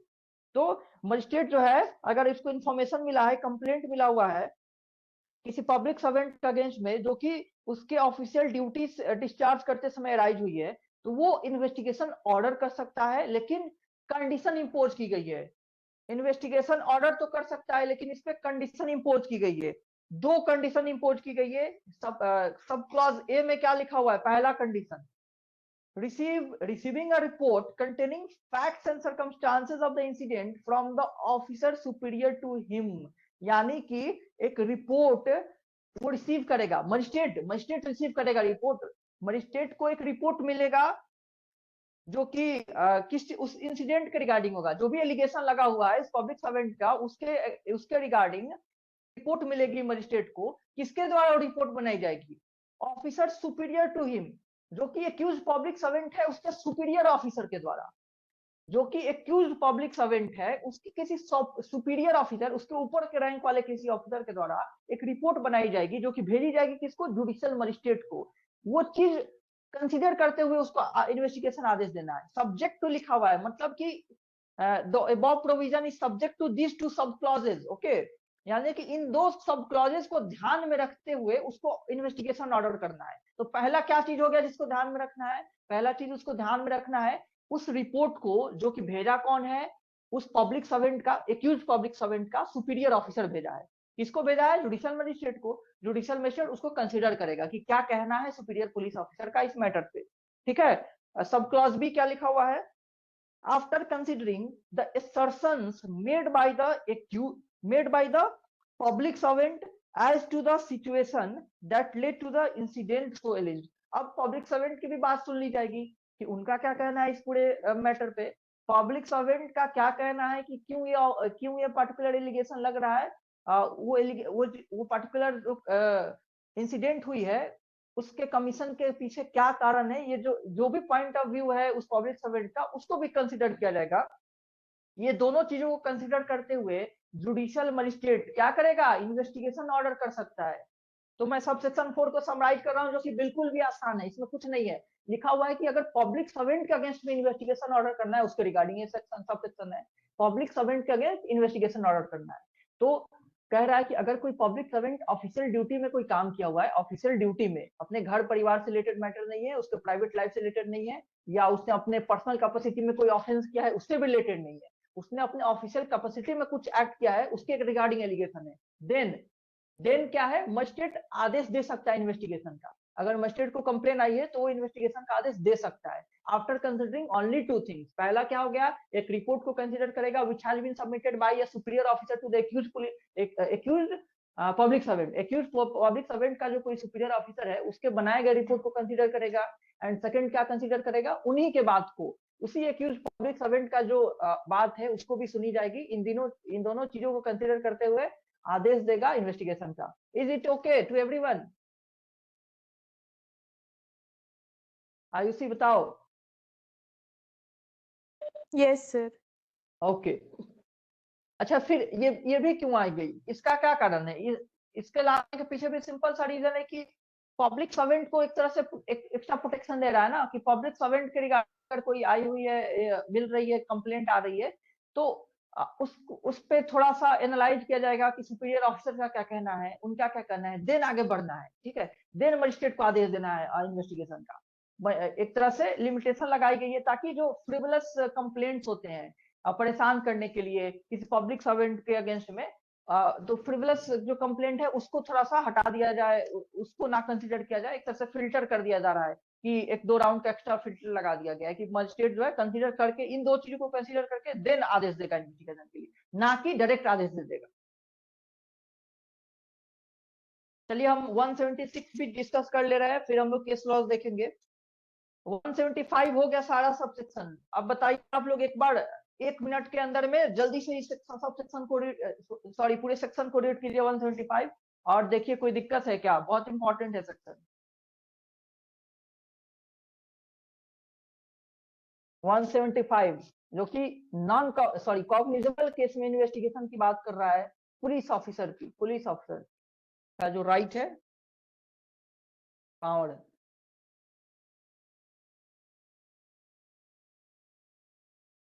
अब हम पढ़ेंगे प्रोसीजर फॉर इन्वेस्टिगेशन 176।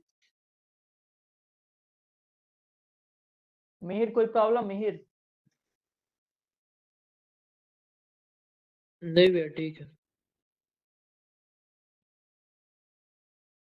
कोई चीज जो आप लोग को कंफ्यूजिंग लगी हो या समझ में नहीं आया, पब्लिक सर्वेंट वाला हो, चाहे मजिस्ट्रेट की ऑथोरिटी हो इन्वेस्टिगेशन आदेश देने का, इन्वेस्टिगेशन ऑर्डर करने का मजिस्ट्रेट की जो अथॉरिटी है, वो बेसिकली वही सारी चीजें हैं इसमें जो कि बार बार मिलते रहती हैं। ये सब जो प्रोविजंस है ये तो मोस्ट यूज्ड एंड मतलब कॉमन है, वेल नोन सारे प्रोविजंस है। कॉग्निजेबल केस में कब क्या क्या पावर है पुलिस ऑफिसर को, वही सारी चीजें रिपीट की गई हुई है। कुछ नए चीजें हैं जो कि याद रहनी चाहिए अगर नहीं याद है तो, जैसे कि मजिस्ट्रेट का क्या पावर है, जिसमें एड ऑन भी किया गया है इस सेक्शन में कि क्या क्या कंसीडर करते हुए वो करेगा, इन्वेस्टिगेशन का ऑर्डर करेगा। देन पब्लिक सर्वेंट वाली एड ऑन की गई है, वो भी याद होनी चाहिए। चलिए हम 176 पे आते हैं। 176 प्रोसीजर फॉर इन्वेस्टिगेशन, जो कि 157 था आईपीसी सॉरी सीआरपीसी का 157। टेस्ट का डेट कब है? टेस्ट का डेट आईपीसी और एविडेंस का 30 को है सर। 30 को ना? ओके, आईसी पढ़ रही हो? नहीं सर, शादी अटेंड कर रहे हैं। अच्छा, तुम भी शादी अटेंड कर रही हो? तो हो गई अटेंड या मतलब होने वाली है? सर एक हो गई है, अभी एक 3 को है। अच्छा ठीक है, बीच में थोड़ा बहुत टाइम निकाल के पढ़ लेना, और क्या। कुछ ज्यादा तो है नहीं, छोटे छोटे एविडेंस और छोटे छोटे आईपीसी है।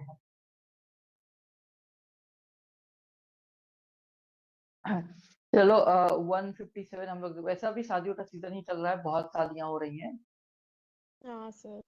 हाँ, जहाँ देखो बाहर तो 2-3 शादियां दिख जाती हैं, किसी भी गली में चले जाओ आजकल। चलिए 176 प्रोसीजर फॉर इन्वेस्टिगेशन, इन्वेस्टिगेशन का प्रोसीजर दिया हुआ है, और भी कुछ चीजें दी हुई है, एड ऑन की गई है पिछले सेक्शन का। पिछला जो सेक्शन था उसी के फर्दरेंस में 175 हमने पढ़ा, 175 के फर्दरेंस में अब 176 है, इसको भी एक बढ़ा दिया जाए तो 157 हो गया।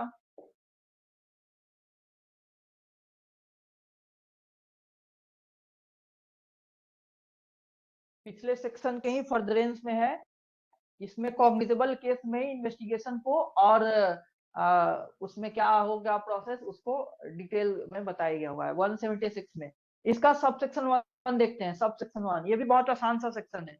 सब सेक्शन 1 देखिए 176 का, भले ही आसान हो या डिफिकल्ट हो, लेकिन इंपॉर्टेंट तो बहुत है सारे सेक्शंस और सब सेक्शंस, प्रीलिम्स के लिए भी और मेंस के लिए भी, यही सारी चीजें इंपॉर्टेंट है, बहुत इंपॉर्टेंट है। If from the information received or otherwise an officer in charge of a police station has reason to suspect the commission। देखिए हर चीज लिखने का एक ये होता है, रेलेवेंस होता है। लिखा हुआ है स्टार्टिंग में, लिखा हुआ है इफ फ्रॉम इंफॉर्मेशन रिसीव्ड और अदरवाइज। अदरवाइज मतलब ये कन्फाइन नहीं किया हुआ कि कैसे इंफॉर्मेशन मिलेगी, कैसे, किसी भी तरह से इंफॉर्मेशन मिलनी चाहिए। हो सकता है आके दर्ज कराया गया हो सकता है एफआईआर रजिस्टर कराया गया है, किसी ने आकर बताया हुआ है, या किसी ने बताया नहीं हुआ है, मुझे खुद से पता चला। पुलिस का जो अपना सोर्स होता है, उसके जो लोग होते हैं फैले हुए कि हाँ उस पता करे ऑफेंस को कमिट होने से रोकने के लिए, पहले से भी पता चलता रहे, किसी भी थ्रू पता चले उसको, किसी भी चीज के भी थ्रू पुलिस अफसर को जानकारी मिली है, लेकिन क्या है, has reason to suspect the commission of an offence, उसको रीजन होनी चाहिए सस्पेक्ट करने के लिए। ऐसा नहीं कि विदाउट एनी रीजन वो आगे बढ़ गया है, इन्वेस्टिगेशन करने लगा है, उसको there must be some valid reasons. Information तो मिली हुई है, लेकिन वो इंफॉर्मेशन हो सकता है वो लगना चाहिए इसको कि रेलेवेंट इंफॉर्मेशन है, ये नहीं कि कोई सिंपली मजाक कर दिया और वो कर रहा है, या खुद पुलिस ऑफिसर ने खुद चीजों से प्रिज्यूम कर लिया है और इन्वेस्टिगेशन करना लगा, ये नहीं होनी चाहिए। There must be some valid reasons. तो रीजन टू सस्पेक्ट होनी चाहिए the commission of an offence which he is empowered under 175, जो पिछले सेक्शन में पढ़े हैं 175, टू इन्वेस्टिगेट। तो अभी तक क्या लिखा हुआ है, यही लिखा हुआ है ना कि जो पुलिस अफसर को इन्फॉर्मेशन मिल रही है, कहीं से भी इन्फॉर्मेशन मिल रही है, चाहे रिसीव किया है चाहे एनी अदरवाइज मैनर में उसको इन्फॉर्मेशन मिल रही है, जिसके रिगार्डिंग उसको रीजन है, there must be some valid reason, उसको लग रहा है कि एक ऑफेंस कमिट हुई है, ऐसी ऑफेंस जिसको इन्वेस्टिगेट करने का उसका राइट है। कैसे, अभी जो हमें पढ़ा 175 में वैसे। देन वो क्या करेगा, तो अभी तक की चीजें कोई याद करने लायक नहीं थी, अब जो है वो क्या करेगा वो लिखा हुआ है। ही शैल है मतलब ही मस्ट, forthwith तुरंत क्या करना है, send a report of the same to a magistrate empowered to take cognizance of such offense। देखिए बहुत इंपॉर्टेंट है, ये कह रहा है ऑकरेंस रिपोर्ट भेजने की बात कर रहा है। ऑकरेंस रिपोर्ट सेंड करेगा, कौन सेंड करेगा, पुलिस ऑफिसर सेंड करेगा, किसको, मजिस्ट्रेट को सेंड करेगा। पुलिस ऑफिसर जो है मजिस्ट्रेट को ऑकरेंस रिपोर्ट सेंड करेगा, मतलब भेजेगा।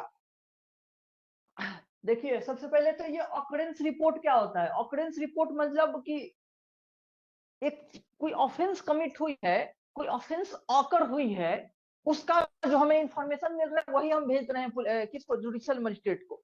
परमिशन का वेट नहीं करना है, बट तुरंत ये तो भेज देना है कि हमें इंफॉर्मेशन मिला हुआ है, ठीक है।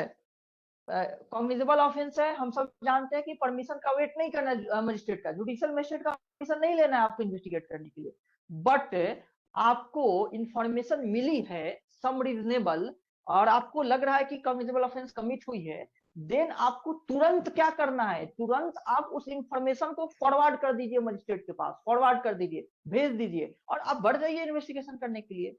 बढ़ जाइए इन्वेस्टिगेशन करने के लिए, लेकिन उससे पहले आप क्या कर दीजिए, फॉरवर्ड कर दीजिए। ऐसा नहीं होता है कि हर बार वो लोग फॉरवर्ड ही करते हैं, तुरंत इन्वेस्टिगेशन भी करने चले जाते हैं, बाद में भी फॉरवर्ड करते हैं, लेकिन ideally they must forward it forthwith, तुरंत फॉरवर्ड करनी चाहिए। देर से फॉरवर्ड करने से थोड़ी सी क्रेडिबिलिटी कम होने लगती है, चीजें चीजें जो होती है वो उसको मैनिपुलेट की जा सकती है। पुलिस ऑफिसर जो है उनके पुलिस ऑफिसर के पार्ट पे भी चीजों को मैनिपुलेट की जा सकती है, लेकिन तुरंत इन्फॉर्मेशन मिला हुआ है वो फॉरवर्ड किया तो जेन्युइननेस बढ़ जाती है कि हाँ जो उसको इन्फॉर्मेशन मिला वो भेज दिया और वो चला गया इन्वेस्टिगेशन करने, ठीक है। ना कि वो एक दिन बाद फॉरवर्ड कर रहा है, वो पहले से इन्वेस्टिगेशन कर लिया 4 घंटे, अगले दिन में भेज रहा है इन्फॉर्मेशन। तो हो सकता है पुलिस ऑफिसर का जो इंटेंट है उसको भी क्वेश्चंस कर दिया जाए कि वो क्या चाहता था, चीजों को बहुत लेट से क्यों फॉरवर्ड कर रहा है। इसलिए आइडियली बनाया गया है कि आपको तुरंत इन्फॉर्मेशन फॉरवर्ड करना है। इसी को ऑकरेंस रिपोर्ट कहते हैं, मतलब कि ऑफेंस ऑकर हुई है उसी का आपको रिपोर्ट भेजना है कि हाँ हमें इन्फॉर्मेशन मिली है कि इस पर्टिकुलर जगह पे एक पर्सन ने इसको मार दिया हुआ है, अगर पर्सन का नाम पता है तो वो भी मार दिया हुआ है, व्हाटएवर, वो इन्फॉर्मेशन फॉरवर्ड करेगा मजिस्ट्रेट को। फिर से देखते हैं क्या करेगा, ही शैल फॉरथविथ मतलब तुरंत, सेंड अ रिपोर्ट, आप ये भी ऑकरेंस भी लिख सकते हैं वहां पे ऐसे करके, क्योंकि ऑकरेंस रिपोर्ट ही कहते हैं इसको। एग्जाम में पूछ लिया जाता है कि ऑकरेंस रिपोर्ट भेजने की, ऑकरेंस रिपोर्ट की बात कहाँ की गई है, वो सेंड करता है जुडिशियल मजिस्ट्रेट को, ये कहाँ लिखा हुआ है, तो आपको यही लिखना होगा। पहले 157 था तो अब आपको लिखना होगा 176 सब सेक्शन 1, 176 सब सेक्शन 1 में बात की गई है। फॉरथविथ सेंड ऑकरेंस रिपोर्ट या रिपोर्ट ऑफ द सेम, मतलब उस जो इन्फॉर्मेशन मिला है, to a magistrate empowered to take cognizance of such offence upon a police report, जो कि ऐसे मजिस्ट्रेट को भेजनी है जिसके पास पावर है, अथॉरिटी है कि वो कॉग्निजेंस ले सकता है ऑफेंस का, ठीक है, उस मजिस्ट्रेट को भेजनी है। ये नहीं कि ऐसा मजिस्ट्रेट को भेजना है जिसका कोई पावर ही नहीं है कॉग्निजेंस लेने का, तो ऐसे मजिस्ट्रेट के पास भेजनी है जिसके पास अथॉरिटी है कॉग्निजेंस लेने का। और किसको अथॉरिटी होती है कॉग्निजेंस लेने का, वो आगे पढ़ना है, कॉग्निजेंस ऑफ ऑफेंस का पूरा चैप्टर है, आगे पढ़ना है।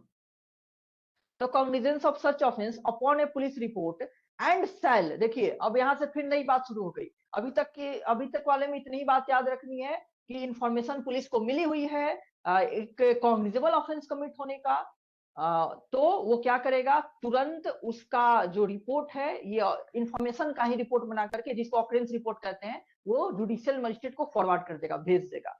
देन क्या करेगा, and shall proceed in person, खुद चला जाएगा इन्वेस्टिगेट करने, और shall depute one of his subordinate officer, या अपने किसी सबऑर्डिनेट ऑफिसर को भेज देगा इन्वेस्टिगेशन करने, not being below such rank as the state government may by general order prescribe in his behalf to proceed to the spot। देखिए to the spot भी important है, इसको भी लाइन कर लीजिएगा, to the spot मतलब on spot investigation की बात की जा रही है, ऑन स्पॉट इन्वेस्टिगेशन की बात की, स्पॉट पे पहुंच के इन्वेस्टिगेशन करने की बात कर रहा है।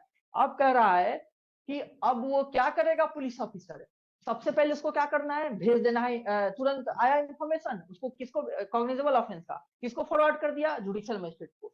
और फिर अब वहां से परमिशन का वेट नहीं करना है, कॉग्निजेबल है ना, उसके बाद तुरंत क्या करेगा, ऑन स्पॉट इन्वेस्टिगेशन के लिए चला जाएगा, खुद चला जाएगा या किसी सबऑर्डिनेट को भेज देगा, अपने से नीचे ऑफिसर को भेज देगा। और वो नीचे कितना हो सकता है वो सब कौन डिसाइड करता है, स्टेट गवर्नमेंट डिसाइड करेगा। स्टेट गवर्नमेंट डिसाइड करेगा कि आप नहीं जाएंगे तो किसको भेजना है, किससे नीचे क्यों नहीं भेजना है, किससे ऊपर को भेजना है, ये सब स्टेट गवर्नमेंट डिसाइड करता है। ये लिखा हुआ है कि अपने सबऑर्डिनेट को भेजेगा, और वो सबऑर्डिनेट का रैंक क्या होगा वो स्टेट गवर्नमेंट डिसाइड करेगा। क्या करने के लिए भेजेगा, ऑन स्पॉट इन्वेस्टिगेशन करने के लिए, मतलब क्राइम सीन पर भेजेगा इन्वेस्टिगेशन करने के लिए, जांच पड़ताल करने के लिए, ठीक है।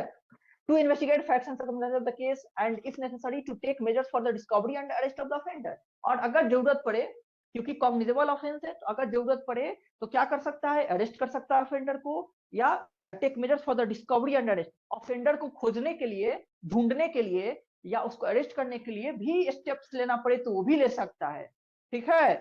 तो क्या समझे हम 176 का सबसेक्शन 1 से, जो कि बहुत इंपॉर्टेंट है, ज्यादातर इंपॉर्टेंट चीजें यही लिखी हुई है प्रोसीजर की।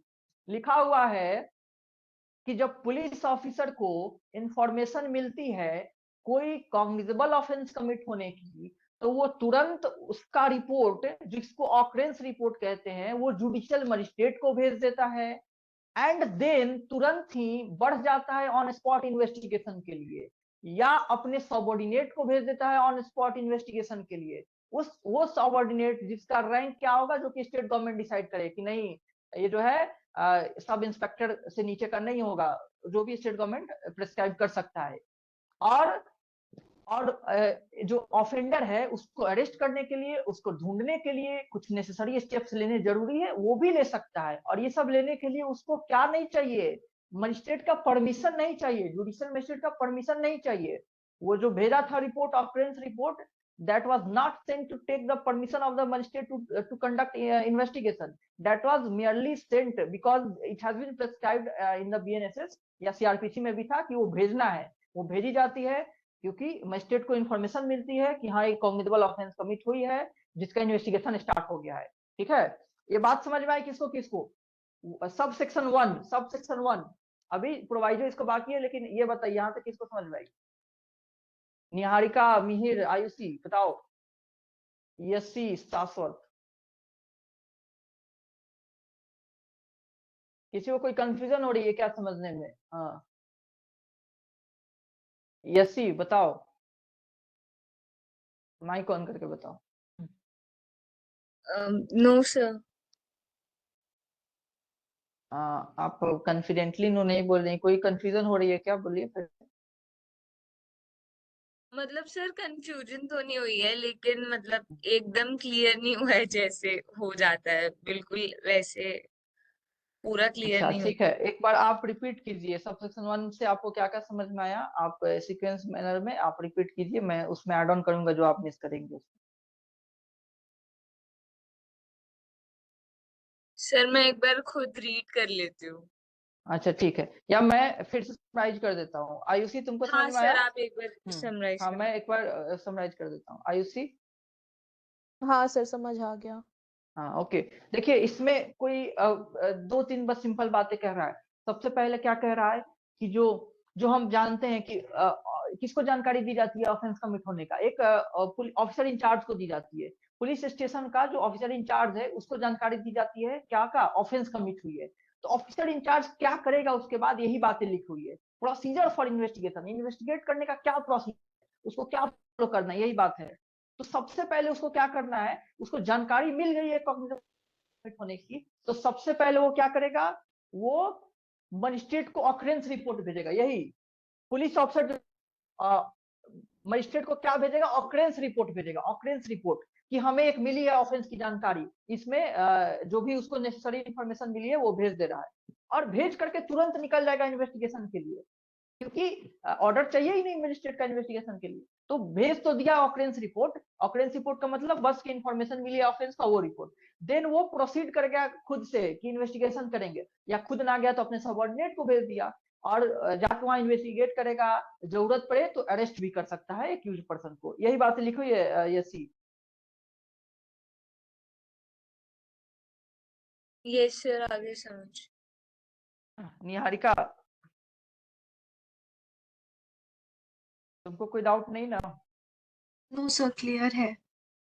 ओके ओके ओके, इसका भी प्रोवाइजो देखते हैं। प्रोवाइजो लिखा हुआ है that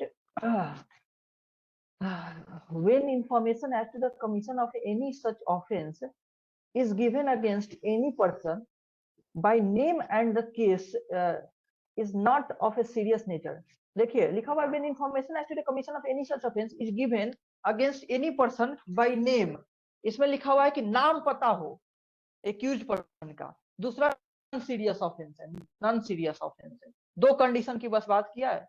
प्रोवाइजो की बात कर रहे हैं, पहला प्रोवाइजो की बात कर रहा हूं। लिखा हुआ है कि इंफॉर्मेशन जो मिली हुई है ऑफेंस के रिगार्डिंग, वो एक ऐसे पर्सन के अगेंस्ट है जो जिसका नाम से किसी ने बताया हुआ है कि मेरा नाम लेकर कि राजीव ने एक ऑफेंस कमिट किया हुआ है, पुलिस को पता है कि मैंने किया हुआ है, उसको ये नहीं पता है कि अननोन नेम नहीं है, नोन नेम है। Okay, against any person by name, नाम से पता है। And the case is not of a serious nature, cognizable है लेकिन सीरियस नेचर का उतना नहीं है, हाईली सीरियस नेचर का केस नहीं है। The officer in charge of a police station did not proceed person और deputy subordinate officer to make investigation on the spot, then उसको ऑन स्पॉट इन्वेस्टिगेशन की जरूरत नहीं है। अगर ये दोनों केसेस रही तो क्या हो जाएगा, ऑन स्पॉट इन्वेस्टिगेशन की जरूरत नहीं है।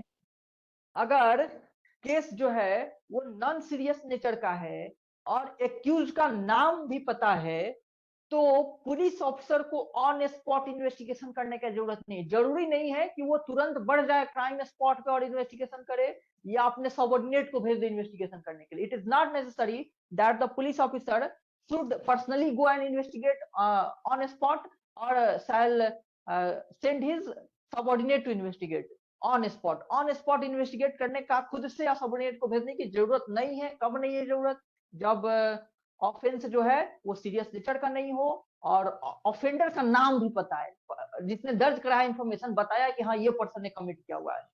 ठीक है यसी, तो पहला प्रोवाइजो। Yes sir. ओके, दूसरा प्रोवाइजो अब देखिए, दूसरा proviso, if it appears to the officer in charge of a police station that there is no sufficient ground for entering on an investigation, he shall not investigate the case।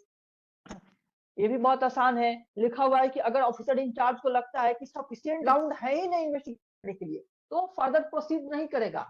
Officer in charge को लग रहा है कि हाँ इस case में कोई valid ground दिख ही नहीं रहा है इन्वेस्टिगेशन करने का, उसको ऐसी फील आ रही है फॉर सम वैलिड रीजंस, मतलब जस्ट नॉट फील आ रही है, सम वैलिड रीजंस उसको फील आ रही है, उसको ऐसा लग रहा है कि इन्वेस्टिगेशन करने का कोई आवश्यकता नहीं है, तो वो नहीं करेगा इन्वेस्टिगेशन, वो आगे प्रोसीड नहीं करेगा। क्योंकि अननेसेसरी इन्वेस्टिगेट करना स्टेट के रिसोर्सेज को बर्बाद करना और दूसरा की परेशान करना, जो भी जिसके अगेंस्ट में कंप्लेंट हुई है या इंफॉर्मेशन दी गई है एफआईआर, उसको परेशान करना ये जरूरी नहीं है। ठीक है, तो सब प्रोवाइजो बी है, प्रोवाइजो का जो क्लॉज बी है वो यही कह रहा है कि अगर पुलिस ऑफिसर को लग रहा है कि इन्वेस्टिगेशन करने का कोई वैलिड ग्राउंड नहीं है, देन वो नहीं भी कर सकता है, इन्वेस्टिगेशन नहीं भी कर सकता है। फिर प्रोवाइजो दिया है, प्रोवाइडेड फॉर द डैट, एक और प्रोवाइजो है, लिखा हुआ है that in relation to an offence of rape, rape के ऑफेंस के केस में बात कर रहा है कि रेप के ऑफेंस के केस में क्या देखा जाएगा, the recording of statement of the victim shall be conducted at the residence of the victim. ये सब बातें आप लोग को पता होगी कि प्रोवाइजो दिया हुआ है कि रेप के केस में, रेप वाले ऑफेंस का जो है उसके केस में जो विक्टिम का स्टेटमेंट है वो रिकॉर्ड किया जाएगा। The recording of the statement of victim shall be conducted at the residence of victim, victim कहीं घर पे और या ऐसे प्लेस पे जो उसके चॉइस का हो, और किसके द्वारा किया जाएगा, प्रिफरेबली जितना वो अगर प्रैक्टिकल है तो वुमेन पुलिस ऑफिसर द्वारा किया जाएगा, और किसके प्रेजेंस में, in the presence of her guardian किया जाएगा या नियर रिलेटिव किया जाएगा या social worker of the locality. इसमें सोशल वर्कर को बस अंडरलाइन कर लीजिए, क्योंकि इसके अलावा जो भी बातें हैं ना वो सभी कॉमन सेंस से आप बता सकते हैं कि कैसे कैसे होती है वीमेन ऑफिसर द्वारा, क्योंकि हर जगह तो यही रहता है ना, जहां वीमेन का केस है वो भी सेंसिटिव ऑफेंस, मतलब मोर हीनियस ऑफेंस, रेप जैसे ऑफेंस के केस में जब भी आएगी तो कौन रिकॉर्ड करेगा, वीमेन करेगी, प्रिफरेबली वीमेन जज के सामने होता है ट्रायल, जब भी एग्जामिनेशन की आएगी मेडिकल वहां भी वीमेन मेडिकल जो प्रैक्टिशनर होती है वो करती है, फैमिली मेंबर्स के सामने करना है, उसके प्लेस पे करना है या उसके चॉइस के प्लेस पे करना है। यहाँ पे एक ही चीज है, सोशल वर्कर को अंडरलाइन कर लीजिए, लिखा हुआ है कि in the presence of parents या गार्जियन, नियर रिलेटिव और social worker of the locality, मतलब जो लोकल सोशल वर्कर होते हैं उनके प्रेजेंस में भी हो सकती है, लोकल सोशल वर्कर के प्रेजेंस में। एंड सच स्टेटमेंट में also be recorded through audio video electronic means, ये बातें भी हर इंक्लूड करती गई है, क्योंकि जो इलेक्ट्रॉनिक वाली चीजें हैं, इलेक्ट्रॉनिक कम्युनिकेशन जो डेवलप हुई है, तो एटलीस्ट बीएनएसएस में, बीएसए में और बीएनएस में जो भी चीजें उससे रिगार्डिंग है उसको अमेंड करके पहले तो लाया ही गया था और एडिशनली भी ला दिया गया है, और एडिशनली भी जहां जहां जरूरत लगा है सारे इलेक्ट्रॉनिक चीजों को उसमें इंक्लूड कर दिया गया है, इंक्लूडिंग मोबाइल फोन। ये audio video electronic means mobile phone भी आता है, उससे भी रिकॉर्ड किया जा सकता है। ठीक है, जो स्टेटमेंट रिकॉर्ड हो रहा है मोबाइल फोन से भी रिकॉर्ड किया जा सकता है, क्योंकि वो भी एक अच्छा सोर्स है रिकॉर्ड करने के लिए, जरूरी नहीं है कि मशीन लगा हुआ हो और कैमरा लगा हुआ हो। तो क्या इसमें प्रोवाइजो ये जो है इसमें कुछ आपको अलग से नहीं याद रखना है, एक जो दिया हुआ है कि किसके सामने हो सकता है, तो पेरेंट्स गार्जियन नियर रिलेटिव दिया हुआ है, तो एक जो लोकल सोशल वर्कर है वो भी लिखा हुआ है, लोकल सोशल वर्कर। ठीक है, क्योंकि एमसीक्यू में ऐसे क्वेश्चन भी पूछे जा सकते हैं कौन कौन कौन कौन, तो हो सकता है लोकल सोशल वर्कर ध्यान में ना हो तो आप उसको ओमिट कर दे कि नहीं ये नहीं होगा, पेरेंट गार्जियन नियर रिलेटिव ये सब लिख दे तो चारों मतलब ये सारी चीजें आ जाती है, सोशल वर्कर भी आ जाता है। ठीक है, समझ में आया? प्रोवाइजो टू, ये वाला भी प्रोवाइजो यसी रेप केस में। Yes sir. Okay, sub section 2 हम लोग देखते हैं। सब सेक्शन 2 देखिए लिखा हुआ है, in each of the cases mentioned in clause A and B of the first proviso to sub section 1। किसकी बात कर रहा है? अभी जो हम पहला प्रोवाइजो पढ़ रहे थे उसका क्लॉज ए बी था ना, उसकी बात कर रहा है। पहला प्रोवाइजो का जो क्लॉज ए बी था उसकी बात कर रहा है। ठीक है, उस केस में क्या होगा? लिखा हुआ है, the officer in charge of the police station shall state in his report the reason for not fully complying with the requirements of that subsection by him. देखिए, जो ऑफिसर इंचार्ज है उसको रीजन रिकॉर्ड करना है कि क्यों वो fully comply नहीं कर रहा है उस सबसेक्शन को, क्योंकि प्रोवाइजो में दिया हुआ था एक तरह से फ्री कर दे रहा है ना पुलिस ऑफिसर को। पहला क्या लिखा हुआ था कि अगर नाम पता हो, नॉन सीरियस नेचर हो, तो ऑन स्पॉट नहीं गए हैं, तो वो रीजन रिकॉर्ड करेगा ना कि मुझे पता है कौन ऑफेंडर है और सीरियस नेचर का नहीं लग रहा है, इसलिए मैं नहीं जा रहा हूँ ऑन स्पॉट इन्वेस्टिगेट करने। तो पुलिस को ये जो आजादी दी गई है कि तुम छोड़ भी सकते हो, नहीं इन्वेस्टिगेट कर भी सकते हो, तो इस चीज के लिए तुमको रीजन रिकॉर्ड कर लेना है कि हाँ मुझे लगा क्योंकि जानकारी में मिला कि एक बहुत ज्यादा सीरियस नेचर ऑफेंस भी नहीं है एंड ऑफेंडर नोन भी है, that's why I am not going to conduct on spot investigation और I am not sending my subordinate to conduct on spot investigation. तो ये रीजन रिकॉर्ड करेगा। दूसरा में क्या था कि अगर सफिशिएंट ग्राउंड लग रहा है तो प्रोसीड ही नहीं करेगा, इन्वेस्टिगेट ही नहीं करेगा, तो तब तो लिखना ही पड़ेगा ना आपको कि आपको क्यों लग रहा था इन्वेस्टिगेशन करने की जरूरी नहीं। तो पुलिस नोट डाउन करेगा कि because of this reason I think that investigation was not necessary at all, so I did not proceed to investigate. मैंने प्रोसीड ही नहीं किया, इन्वेस्टिगेट किया ही नहीं बिल्कुल भी, क्योंकि वैलिड रीजन ही नहीं था इन्वेस्टिगेशन का, तो वो भी रिकॉर्ड करेगा। यही बात लिखी हुई है अभी तक जो मैंने पढ़ा उसमें। ठीक है, कि वो जो प्रोवाइजो का जो clause A, clause 2, clause B दिया हुआ था, वो अगर उसमें फॉलो कर रहा है चीजें, पुलिस ऑफिसर ने उस चीज की जो आजादी दी गई है उसको फॉलो किया हुआ है, then he has to record the reason in writing. उसको रिकॉर्ड करना है अपने रिपोर्ट में। Officer in charge of the police shall state in his report the reason for not fully complying with the requirement. वो जो report बनाएगा उसमें उसको रीजन रिकॉर्ड करना है and forward the daily diary report fortnightly to the magistrate. पहले जो भेजता था वो यहाँ भी लिखा हुआ है कि यहाँ भी उसको भेजते रहना है। फोर्टनाइटली बता चुका हूँ, 14 दिन को कहते हैं, 2 वीक को कहते हैं फोर्टनाइटली। फोर्टनाइटली उसको रिपोर्ट भेजना है, डायरी रिपोर्ट भेजना है। And in the case mentioned in clause B of the said proviso, और क्लॉज बी वाले केस में मतलब उसी का क्लॉज बी, कौन सा क्लॉज बी है उसमें कह रहा है कि अगर लग रहा है कि कोई वैलिड एग्जाम नहीं है तो इन्वेस्टिगेट करेगा ही नहीं, मतलब इन्वेस्टिगेट ही नहीं करेगा बिल्कुल। उस केस में क्या करना है, किसको जानकारी देनी है? The officer shall also forthwith notify to the informant if any in such manner as may be prescribed by the rules made by the state government। देखिए बहुत इंपॉर्टेंट है, यहाँ अंडरलाइन भी आप कर सकते हैं, shall also forthwith notify to the informant। B वाले केस में, प्रोवाइजो बी वाले केस में उसको इंफॉर्मेंट को भी बताना है। रिपोर्ट मजिस्ट्रेट को भेजता है उसमें तो लिखा रहेगा, लेकिन एडिशनली उसको इंफॉर्मेंट को भी बताना है। बी ऊपर भी था, अभी ऊपर जो हम पढ़े हैं कि मजिस्ट्रेट को रिपोर्ट भेजना है, उसमें ए बी दोनों था, लेकिन यहाँ पे बस बी में है कि उसको इंफॉर्मेंट को भी एडिशनली ये इन्फॉर्म करना है कि why he has not investigated. उसको ये रीजन लगा कि वो इन्वेस्टिगेट नहीं करनी चाहिए, दैट्स व्हाई वो किया ही नहीं। ये इन्फॉर्मेशन उसको इन्फॉर्मेंट को देना है। क्यों देना है भाई? क्योंकि इन्फॉर्मेंट तो अपना इन्फॉर्मेशन दे दिया, उसको लगा होगा इन्वेस्टिगेशन चल रहा है, और यहाँ पुलिस साहब जो है वो तो इन्वेस्टिगेशन ही नहीं कर रहे हैं। क्यों नहीं कर रहे हैं? क्योंकि उनको लगा करना जरूरी नहीं है। तो ये बातें इन्फॉर्मेंट को बतानी चाहिए, इसलिए लिखी गई है। यस, समझ में आई ये वाली बात? Yes sir. ओके,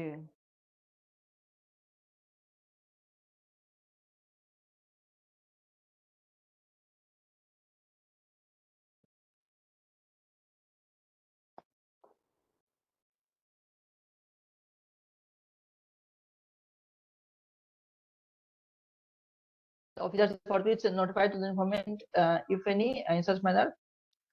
किस मैनर में ये नोटिफाई करेगा वो स्टेट गवर्नमेंट तो प्रेस्क्राइब कर ही सकता है। तो क्या हम देखे सब सेक्शन 2 में, सब सेक्शन 2 में भी बहुत ही आसान बात लिखी गई, भले ही सभी आसान है जो भी है, लेकिन एग्जाम में के लिए सभी इंपॉर्टेंट है। प्रीलिम्स के लिए भी इसी से इंपॉर्टेंट है, मेंस के लिए भी इसी से इंपॉर्टेंट है। लॉन्ग आंसर में भी यही प्रोसीजर लिखना पड़ेगा जो इसमें लिखा हुआ है, इसके अलावा और कुछ नहीं लिखना होगा। इसको आप अपने वर्ड्स में जैसे लिखना चाहे वो लिख सकते हैं, कंटेंट तो इतना ही है, इसी को अपने वर्ड्स में लिख। इसके अलावा क्या है, बस केस लॉज है, केस लॉज। तो इसी को आप इसी को ध्यान में रखना है क्या क्या पॉइंट है, और फिल्म्स के लिए तो बना ही देता है एमसीक्यू कैसे भी, तो यही बातें ही है। तो क्या देखा हमने, इसमें लिखा हुआ है एक तरह से ड्यूटी इम्पोज की गई है पुलिस ऑफिसर पे कि उसको इन्फॉर्म करना है मजिस्ट्रेट को इन रिपोर्ट, कि रीजन रिकॉर्ड करना है कि प्रोवाइजो ए और बी में जो दिया हुआ था, जो उसको एक तरह से रिलीफ दी गई थी कि इन्वेस्टिगेट ना करने का, उसका रीजन रिकॉर्ड करना है। वो जो है मजिस्ट्रेट को जो रिपोर्ट फॉरवर्ड करता है उसमें वो लिखेगा कि for this reason I did not proceed to investigate on spot under proviso A, and for this reason I did not investigated at all under proviso B जो कि दिया हुआ है। और proviso B के केस में एडिशनली मजिस्ट्रेट को तो इन्फॉर्म कर ही रहा है, उसके अलावा उसको इन्फॉर्मेंट को भी बता देना है, इन्फॉर्मेंट को भी बता देना है कि for this reason I have not investigated for this offence. Okay Ayushi, yes sir. Mihir, Mihir समझ में आया? मिहिर, हाँ भैया। ओके चलिए, सब सेक्शन 3 नया है, इसको भी देख लेते हैं। सब सेक्शन 3 नया है, इसको भी देख लेते हैं। On receipt of every such information relating to the commission of an offence which is, देखिए ये भी बहुत इंपॉर्टेंट लाया हुआ है, लिखा हुआ है on receipt of every information relating to the commission of an offence which is made punishable for 7 years और मोर, अंडरलाइन कर लीजिए 7 years और मोर, 7 साल या ज्यादा से उससे ज्यादा की सजा वाली ऑफेंस की बात कर रहा है। 7 year और मोर को अंडरलाइन कर लीजिए। कह रहा है कि कोई इंफॉर्मेशन की जानकारी मिली है जिसका पनिशमेंट 7 साल या उससे ज्यादा है, 7 years और मोर है।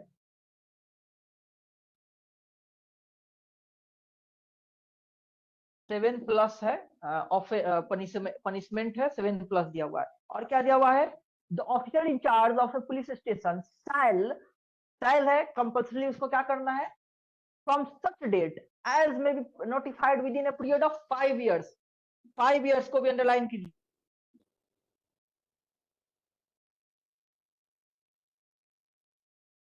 5 years को भी अंडरलाइन कीजिए, 7 हो गया और 5 years को भी। From such date I will be notified within a period of 5 years by the state government in this regard, cause the forensic expert to visit the crime, इसको भी आप अंडरलाइन कर सकते हैं क्योंकि यही तो मेन बात है ना, कहना यही चाहता था बस कि cause the forensic expert to visit the crime scene। अब जो है forensic expert, कि ये जो पर्टिकुलर सब सेक्शन है ये फॉरेंसिक इन्वेस्टिगेशन की बात कर रहा है। फॉरेंसिक जो डिपार्टमेंट है उसका हेल्प लेना है इन्वेस्टिगेशन के लिए। कह रहा है कि ऐसा ऑफेंस जिसकी सजा 7 साल या उससे ज्यादा हो, ऐसा ऑफेंस जिसकी सजा 7 साल या उससे ज्यादा हो, अगर कमिट हुई है तो क्या करेगा ऑफिसर इंचार्ज? ऑफिसर इंचार्ज जो है वो बुलाएगा फॉरेंसिक एक्सपर्ट को, क्राइम सीन पर बुलाएगा, फॉरेंसिक एक्सपर्ट को क्राइम सीन पर बुलाएगा। Cause the forensic expert to visit the crime scene to collect the forensic evidence, किस लिए बुलाएगा? जाहिर सी बात है फॉरेंसिक एक्सपर्ट आए तो फॉरेंसिक एविडेंस को कलेक्ट करेगा। In the offence and also cause videography of the process on mobile phone और एनी इलेक्ट्रॉनिक डिवाइस, इस पूरे प्रोसेस का वीडियोग्राफी भी करना है। लेकिन ये अभी फोर्स में नहीं आ गया हुआ है, ये पर्टिकुलर जो प्रोविजन है सब सेक्शन 3 ये तो नया है, सबसे पहले ये नया है, नहीं था पहले सीआरपीसी में, और इसको अभी फोर्स में नहीं ला दिए। लिखा हुआ है कि from such date as may be notified within a period of 5 years by the state government, अगले 5 साल के अंदर कभी ना कभी स्टेट गवर्नमेंट को नोटिफाई कर देना है, इसको इन्फोर्स में ला देना है 5 साल के अंदर, अगले 5 साल के अंदर कभी ना कभी नोटिफाई करके इसको फोर्स में ला देना है। और अगर ला दिया, अगर नोटिफाई कर दिया, आफ्टर दैट उसके बाद से जब भी कोई ऑफेंस कमिट हो जिसका सजा 7 साल से ज्यादा हो, देन जो ऑफिसर इंचार्ज है वो फॉरेंसिक एविडेंस को कलेक्ट करने के लिए फॉरेंसिक एक्सपर्ट को बुलाएगा, और जो भी कलेक्शन होगा इस पूरा प्रोसेस को क्या करेगा, वीडियोग्राफी भी करेगा। ठीक है, आइए देखते हैं फिर से। An offense which is made punishable for 7 years, एक बार दो बार रिपीट करने का यही बस पर्पज होता है कि आप लोग को अगर ध्यान से सुन रहे हैं तो याद वाद हो जाए, क्योंकि इसमें बस याद होना ही सबसे बड़ी बात है कि माइंड में बैठ जाए। रटने की भी अलग से जरूरी नहीं होनी चाहिए, मतलब नहीं रटनी चाहिए, क्योंकि 3-4 बार पढ़ने के बाद ये याद हो जाते हैं ये सारी चीजें। और सीआरपीसी की जो कंटेंट है वो, और सीपीसी में भी बहुत लेंदी है, जैसे सीआरपीसी का है, इससे भी थोड़ा लेंदी है सीपीसी का, क्योंकि उसमें ऑर्डर अलग कर दिया हुआ है जो कि बहुत लंबा लंबा। तो वो भी और ये भी 3-4 बार रीड कर लेना चाहिए, ताकि वो याद हो जाए, और एक बार याद हो जाए तो हो जाता है सारा काम, उसी तो होने लगता है। इसीलिए मैं 2 बार 3 बार रिपीट करता हूँ इंपॉर्टेंट चीजों को, कि दिमाग में बैठे। लिखा हुआ है कि अगर इंफॉर्मेशन मिली है ऐसे ऑफेंस का जिसका सजा 7 साल या उससे ज्यादा हो, तो ऑफिसर इंचार्ज क्या करेगा, वो फॉरेंसिक एक्सपर्ट को बुलाएगा कि फॉरेंसिक एविडेंस कलेक्ट करे। फॉरेंसिक एक्सपर्ट होते हैं ना हर स्टेट के, फॉरेंसिक जो होती है लैब हर स्टेट में होती है, किसी किसी स्टेट में नहीं होती है तो दूसरे स्टेट से उसको लाया जाता है, ठीक है। तो वो फॉरेंसिक एक्सपर्ट को बुलाया जाएगा ताकि फॉरेंसिक एविडेंस कलेक्ट हो। इसका क्या पर्पज है, ताकि इफेक्टिव, आप जानते होंगे कि जो बहुत सारी जो ट्रायल डिले होती हैं, इतना सारा जो पुराना केसेस पेंडिंग है, one of the major reason for the pendency of cases is the less effectiveness of the investigation, is the low quality of the investigation। जो इन्वेस्टिगेशन होती है इंडिया में, उसकी क्वालिटी बहुत अच्छी नहीं होती है। ट्रायल के समय में एविडेंस सफिशिएंट नहीं होते हैं, तो या तो पेंडिंग रहता है या तो एक्विटल हो जाता है, due to the lack of the quality of evidences. Evidence का क्वालिटी अच्छी नहीं होती है। तो जो पुलिस ऑफिसर जो है, ट्रेडिशनल पुलिस ऑफिसर जो है, they are not well trained to conduct effective investigation. और खास करके अगर जैसे कि डिजिटल वाला हो जाए तो बिल्कुल भी ट्रेंड नहीं है डिजिटल इन्वेस्टिगेशन के लिए। फिर से फॉरेंसिक वाला हो जाए उसके लिए भी ट्रेंड नहीं है। नॉर्मल इन्वेस्टिगेशन वो लोग करने के लिए ट्रेंड है, लेकिन जो स्पेसिफिक इन्वेस्टिगेशन होती है ना, जैसे डिजिटल ही हो गया आजकल के जमाने में, तो उसके लिए दे आर नॉट ट्रेंड। कोई भी अभी भी फॉरेंसिक कोई भी साइबर क्राइम कमिट हो जाए आपके साथ, कोई उसके लिए कोई आपका रिजोल्यूशन ही नहीं है। बस आप कंप्लेन दर्ज करा देंगे, रिलीफ मिलेगी ही नहीं मिलेगी। तो जो पुलिस है वो लोग इफेक्टिव इन्वेस्टिगेशन नहीं कर पाते हैं, खास करके जब सेंसिटिव चीजें इन्वॉल्व रहती है। और अगर वो एक्सपर्ट फॉरेंसिक एक्सपर्ट ना पहुंच जाए तो फॉरेंसिक एविडेंस डिस्ट्रॉय हो जाते हैं, या अच्छे से कलेक्ट नहीं कर पाते हैं वो लोग। बहुत इंपॉर्टेंट होता है कि फॉरेंसिक एविडेंस को अच्छे से कलेक्ट किया जाए, सेफली कलेक्ट किया जाए, ताकि उसका यूज हो सके। अब सेफली कलेक्ट ही नहीं हो गया। बड़े से बड़े केसेस भी आप लोग जानते होंगे जो इंडिया में हुई है, बहुत जो होते हैं फेमस केसेस, उसमें भी जो है एविडेंस जो है अच्छे से कलेक्ट नहीं किए गए थे, जिसके कारण से आज भी जो है एम्बिग्विटी बनी हुई है। चाहे वो आरूसी तलवार जो हत्याकांड था, वो भी, उसमें भी जो है आप सुने होंगे बहुत सारे केसेस। तो इसलिए बहुत जरूरी होता है कि इन्वेस्टिगेशन के समय में जो एविडेंस कलेक्ट किया जा रहा है वो इफेक्टिव मैनर में किया जाए। तो उसी के एक तरह से सपोर्ट करने के लिए उसी के तरफ एक कदम ये भी है कि इंश्योर किया गया है कि जो हीनियस ऑफेंसेस होते हैं जिसका सजा 7 साल से ऊपर है, उसके रिगार्डिंग एविडेंस कलेक्ट करना है, तो पुलिस ऑफिसर ना करके कौन बुलाया जाए, फॉरेंसिक एक्सपर्ट को बुलाया जाए। एंड वो फॉरेंसिक एक्सपर्ट जो है वो अच्छे से कलेक्ट करेगा फॉरेंसिक एविडेंस को, और उसका वो हर चीज में हेल्प करेगा, ट्रायल के समय वो हेल्प करेगा ज्यादा। ठीक है निहारिका? Yes sir. तो क्यों ये सब सेक्शन 3 आया, ये कारण समझ में आ गया ना आपको, क्यों जरूरी है फॉरेंसिक एविडेंस को अच्छे से कलेक्ट करना? Yes sir. because it will facilitate in the trial, it will facilitate in reducing the burden and the pendency of the cases, क्योंकि उसका एक रीजन, बहुत बड़ा रीजन एक ही है।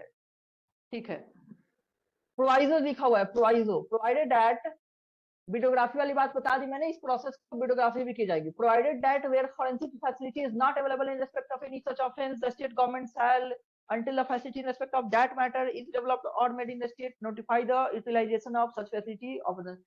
बहुत सिंपल बात लिखी हुई है। हो सकता है कि एक स्टेट में ना हो उस समय फैसिलिटी, तो आप दूसरे स्टेट से आप नोटिफाई कीजिए कि हाँ कि मान लीजिए झारखंड में फैसिलिटी नहीं है, बिहार में आ गई है, तो आसपास के स्टेट है, तो झारखंड गवर्नमेंट नोटिफाई किया रहेगा कि वो बिहार का जो फैसिलिटी है वो यूज करेगा, जो वहाँ की जो फॉरेंसिक लैब है उसकी फैसिलिटी यूज करेगा। हालांकि झारखंड में है पहले से, मैं एग्जांपल दे रहा हूँ कि अगर किसी स्टेट में ना हो तो वो नोटिफाई कर सकता है कि हम इस स्टेट का यूज करेंगे, और उस केस में उस स्टेट का वो यूज करता रहेगा। तो क्योंकि इंफ्रास्ट्रक्चर डेवलप करना, चीजें डेवलप करना उतना जल्दी और आसानी से नहीं हो सकता है, लेकिन फिर भी एक स्टेट जो पड़ोसी स्टेट है उसको हेल्प कर सकता है। दैट्स वाई ये लिखा हुआ है। ये 176 भी हो गया, समझ में आया 176?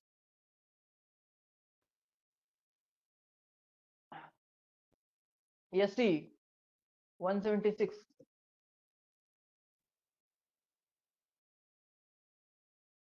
ओके शाश्वत।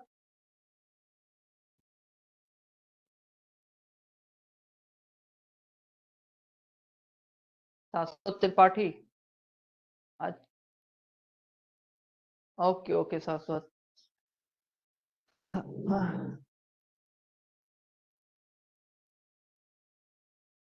क्लॉज हम लोग सेक्शन ये दो और पढ़ लेते हैं, केस लॉज ही बाद में पढ़ेंगे, क्योंकि सभी तो ओवर हो नहीं पाएगा। या तो प्रोविजन पढ़ेंगे तो अभी केस बताएंगे, या केस बताएंगे प्रोविजन पढ़ना पड़ेगा, क्योंकि बहुत सारे सेक्शन हैं अभी। हाँ, एक दो छोटा सेक्शन है वो देख लेते हैं। 177 बहुत ही आसान सेक्शन है, वो देख लेते हैं। 177 वेरी इजी सेक्शन, और इसका बस हेडिंग ही काफी होता है। ऑलमोस्ट ये पूछे जाते हैं कि रिपोर्ट कैसे सबमिट होता है, कहाँ दिया हुआ है, तो आपको सेक्शन बस लिख देना होता है। तो 177 देखिए, 177 176 तक हो गया। 177 देखिए, report how submitted. Report how submitted, ठीक है। कौन से रिपोर्ट की बात कर रहा है सबसे पहले? ये किस रिपोर्ट की बात कर रहा है? यही ऑकरेंस रिपोर्ट की बात कर रहा है। ऑकरेंस रिपोर्ट, ऑकरेंस रिपोर्ट को कैसे सबमिट किया जाता है उसकी बात कर रहा है। ऑकरेंस रिपोर्ट बताया था मैंने पिछले सेक्शन में कि इंफॉर्मेशन मिली है और उसी के रिगार्डिंग रिपोर्ट भेजनी है मजिस्ट्रेट को कि हाँ यहाँ क्राइम हुई है, हमें मिली इंफॉर्मेशन कि कम्युनेबल ऑफेंस कमिट हुई है। दैट इज ऑकरेंस रिपोर्ट कि हम एक घटना हुई है, एक ऑफेंस हुई है, उसके रिगार्डिंग हम जानकारी भेज रहे हैं, ठीक है। तो यही ऑकरेंस रिपोर्ट कैसे सबमिट करना ये बताया हुआ है बस, ठीक है। ऑकरेंस रिपोर्ट कैसे सबमिट करना यही बताया हुआ है। Sub section 1, every report, report means occurrence report sent to a magistrate under 176, जो कि हम पढ़ चुके हैं 176 में जो भेजी जाती है मजिस्ट्रेट को, shall if the state government so direct be submitted through such superior officer, underline कर लीजिए, through superior officer या सच सुपीरियर ऑफिसर लिखा हुआ है। पूछता है एग्जाम में कैसे सबमिट होती है, थ्रू सुपीरियर ऑफिसर। इतना ही याद करना है इस सेक्शन में, इसके अलावा कुछ इंपॉर्टेंट है नहीं। Occurrence report superior police officer के थ्रू सबमिट होती है प्रीफरेबली, लिखा हुआ है कि if the state government so direct, अगर स्टेट गवर्नमेंट ने डायरेक्ट किया हुआ है तो कैसे सबमिट होगी? सुपीरियर पुलिस ऑफिसर के थ्रू, सुपीरियर पुलिस ऑफिसर के थ्रू, याद रहनी चाहिए, बहुत बार पूछा हुआ है। सुपीरियर पुलिस ऑफिसर के थ्रू सबमिट होती है of police as the state government bye general और स्पेशल ऑर्डर अपॉइंटेड इज दिया। तो कुछ नहीं है सब सेक्शन 1 में, it says that the occurrence report is submitted via superior police officer, through superior police officer. Superior police officer के through करेंगे, हम ना करके सुपीरियर के थ्रू भिजवाएंगे, ठीक है। Subsection 2 लिखा हुआ है, such superior police officer may give such instructions to the officer in charge of police station as he thinks fit, and shall after recording such instructions on such report transmit the same without delay to the magistrate। अब superior police officer के through होना है तो वो अपना भी तो दिमाग लगा सकता है ना। सुपीरियर पुलिस ऑफिसर के थ्रू ही क्यों किया जा रहा है? क्योंकि उसको वो भी पहले जूनियर था, अब सुपीरियर बना हुआ है, उसको एक्सपीरियंस है सारी चीजों को। वो जो है उसमें कुछ कमियां होगी तो एड ऑन कर देगा, प्रॉपर मैनर में वो भेजेगा। सुपीरियर को रिस्पांसिबिलिटी दी गई है, लिखा हुआ है such superior officer may give such instruction to the officer in charge of police station as, उसको जो भी जरूरी लगे वो इंस्ट्रक्शन भी दे सकता है ऑफिसर इंचार्ज को।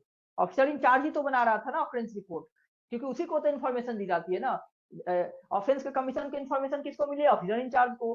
तो वो किसके थ्रू सबमिट करवा रहा है? अपने सुपीरियर ऑफिसर को। तो सुपीरियर ऑफिसर उसको डायरेक्ट कर सकता है कि तुम इसमें ये चीज शामिल करो, इसको ऐसे लिखो, ठीक है। And shall after recording such instruction on such report, और वो इंस्ट्रक्शन को उसमें रिकॉर्ड भी कर सकता है, लिख सकता है कि मैंने ये इंस्ट्रक्शन इसको दिया था और ये लिखा।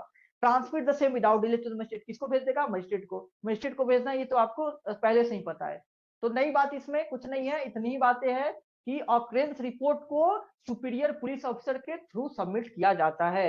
ये 177 में इतनी ही बात याद रखनी है। ऑकरेंस रिपोर्ट किसके थ्रू सबमिट होता है? Superior police officer.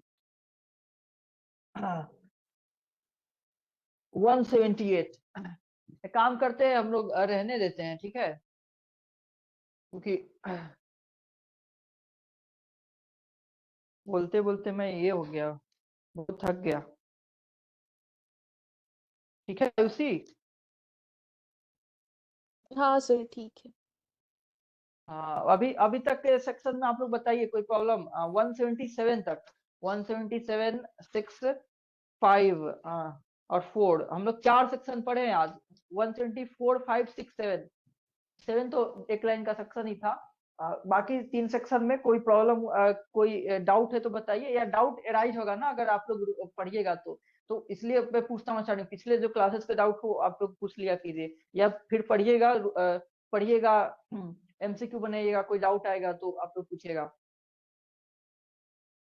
क्योंकि सारे सेक्शन बहुत इंपॉर्टेंट है। और केस लॉ जो है, अभी इन्वेस्टिगेशन कॉग्निटिबल ऑफेंस का जब खत्म हो जाएगा तो सारे केसेस को मैं एक साथ बता दूंगा। यही सारे चीजों को केस लॉ में होगा कि क्या कैसे इन्वेस्टिगेशन करनी चाहिए, पुलिस को क्या पावर है इन्वेस्टिगेट, मजिस्ट्रेट का डायरेक्ट करने का पावर है, उसके रिगार्डिंग सुप्रीम कोर्ट ने क्या बोला हुआ है, वो सारी चीजें केस लॉ में भी पढ़नी है। मिहिर मिहिर समझ में आया? मिहिर, हाँ भैया, क्या बात है मिहिर, बहुत धीमी आवाज से बोल रहे हो। थोड़ा सर्दी टाइप का लग रहा है भैया। अच्छा अच्छा, नहीं नहीं, ख्याल रखो, क्योंकि मौसम बदल रहा है तो। और जो लोग भी शादी वादी अटेंड करने आए थी, शादी अटेंड करने तुम ही बोली थी ना, शादी अटेंड हो कर दी, तो हाँ उसमें ठंड वंड मत लगा लेना, क्योंकि एंजॉय करने में पता नहीं चलता है कि कब ठंड लग गया और ठंड लग जाती है, ठीक है।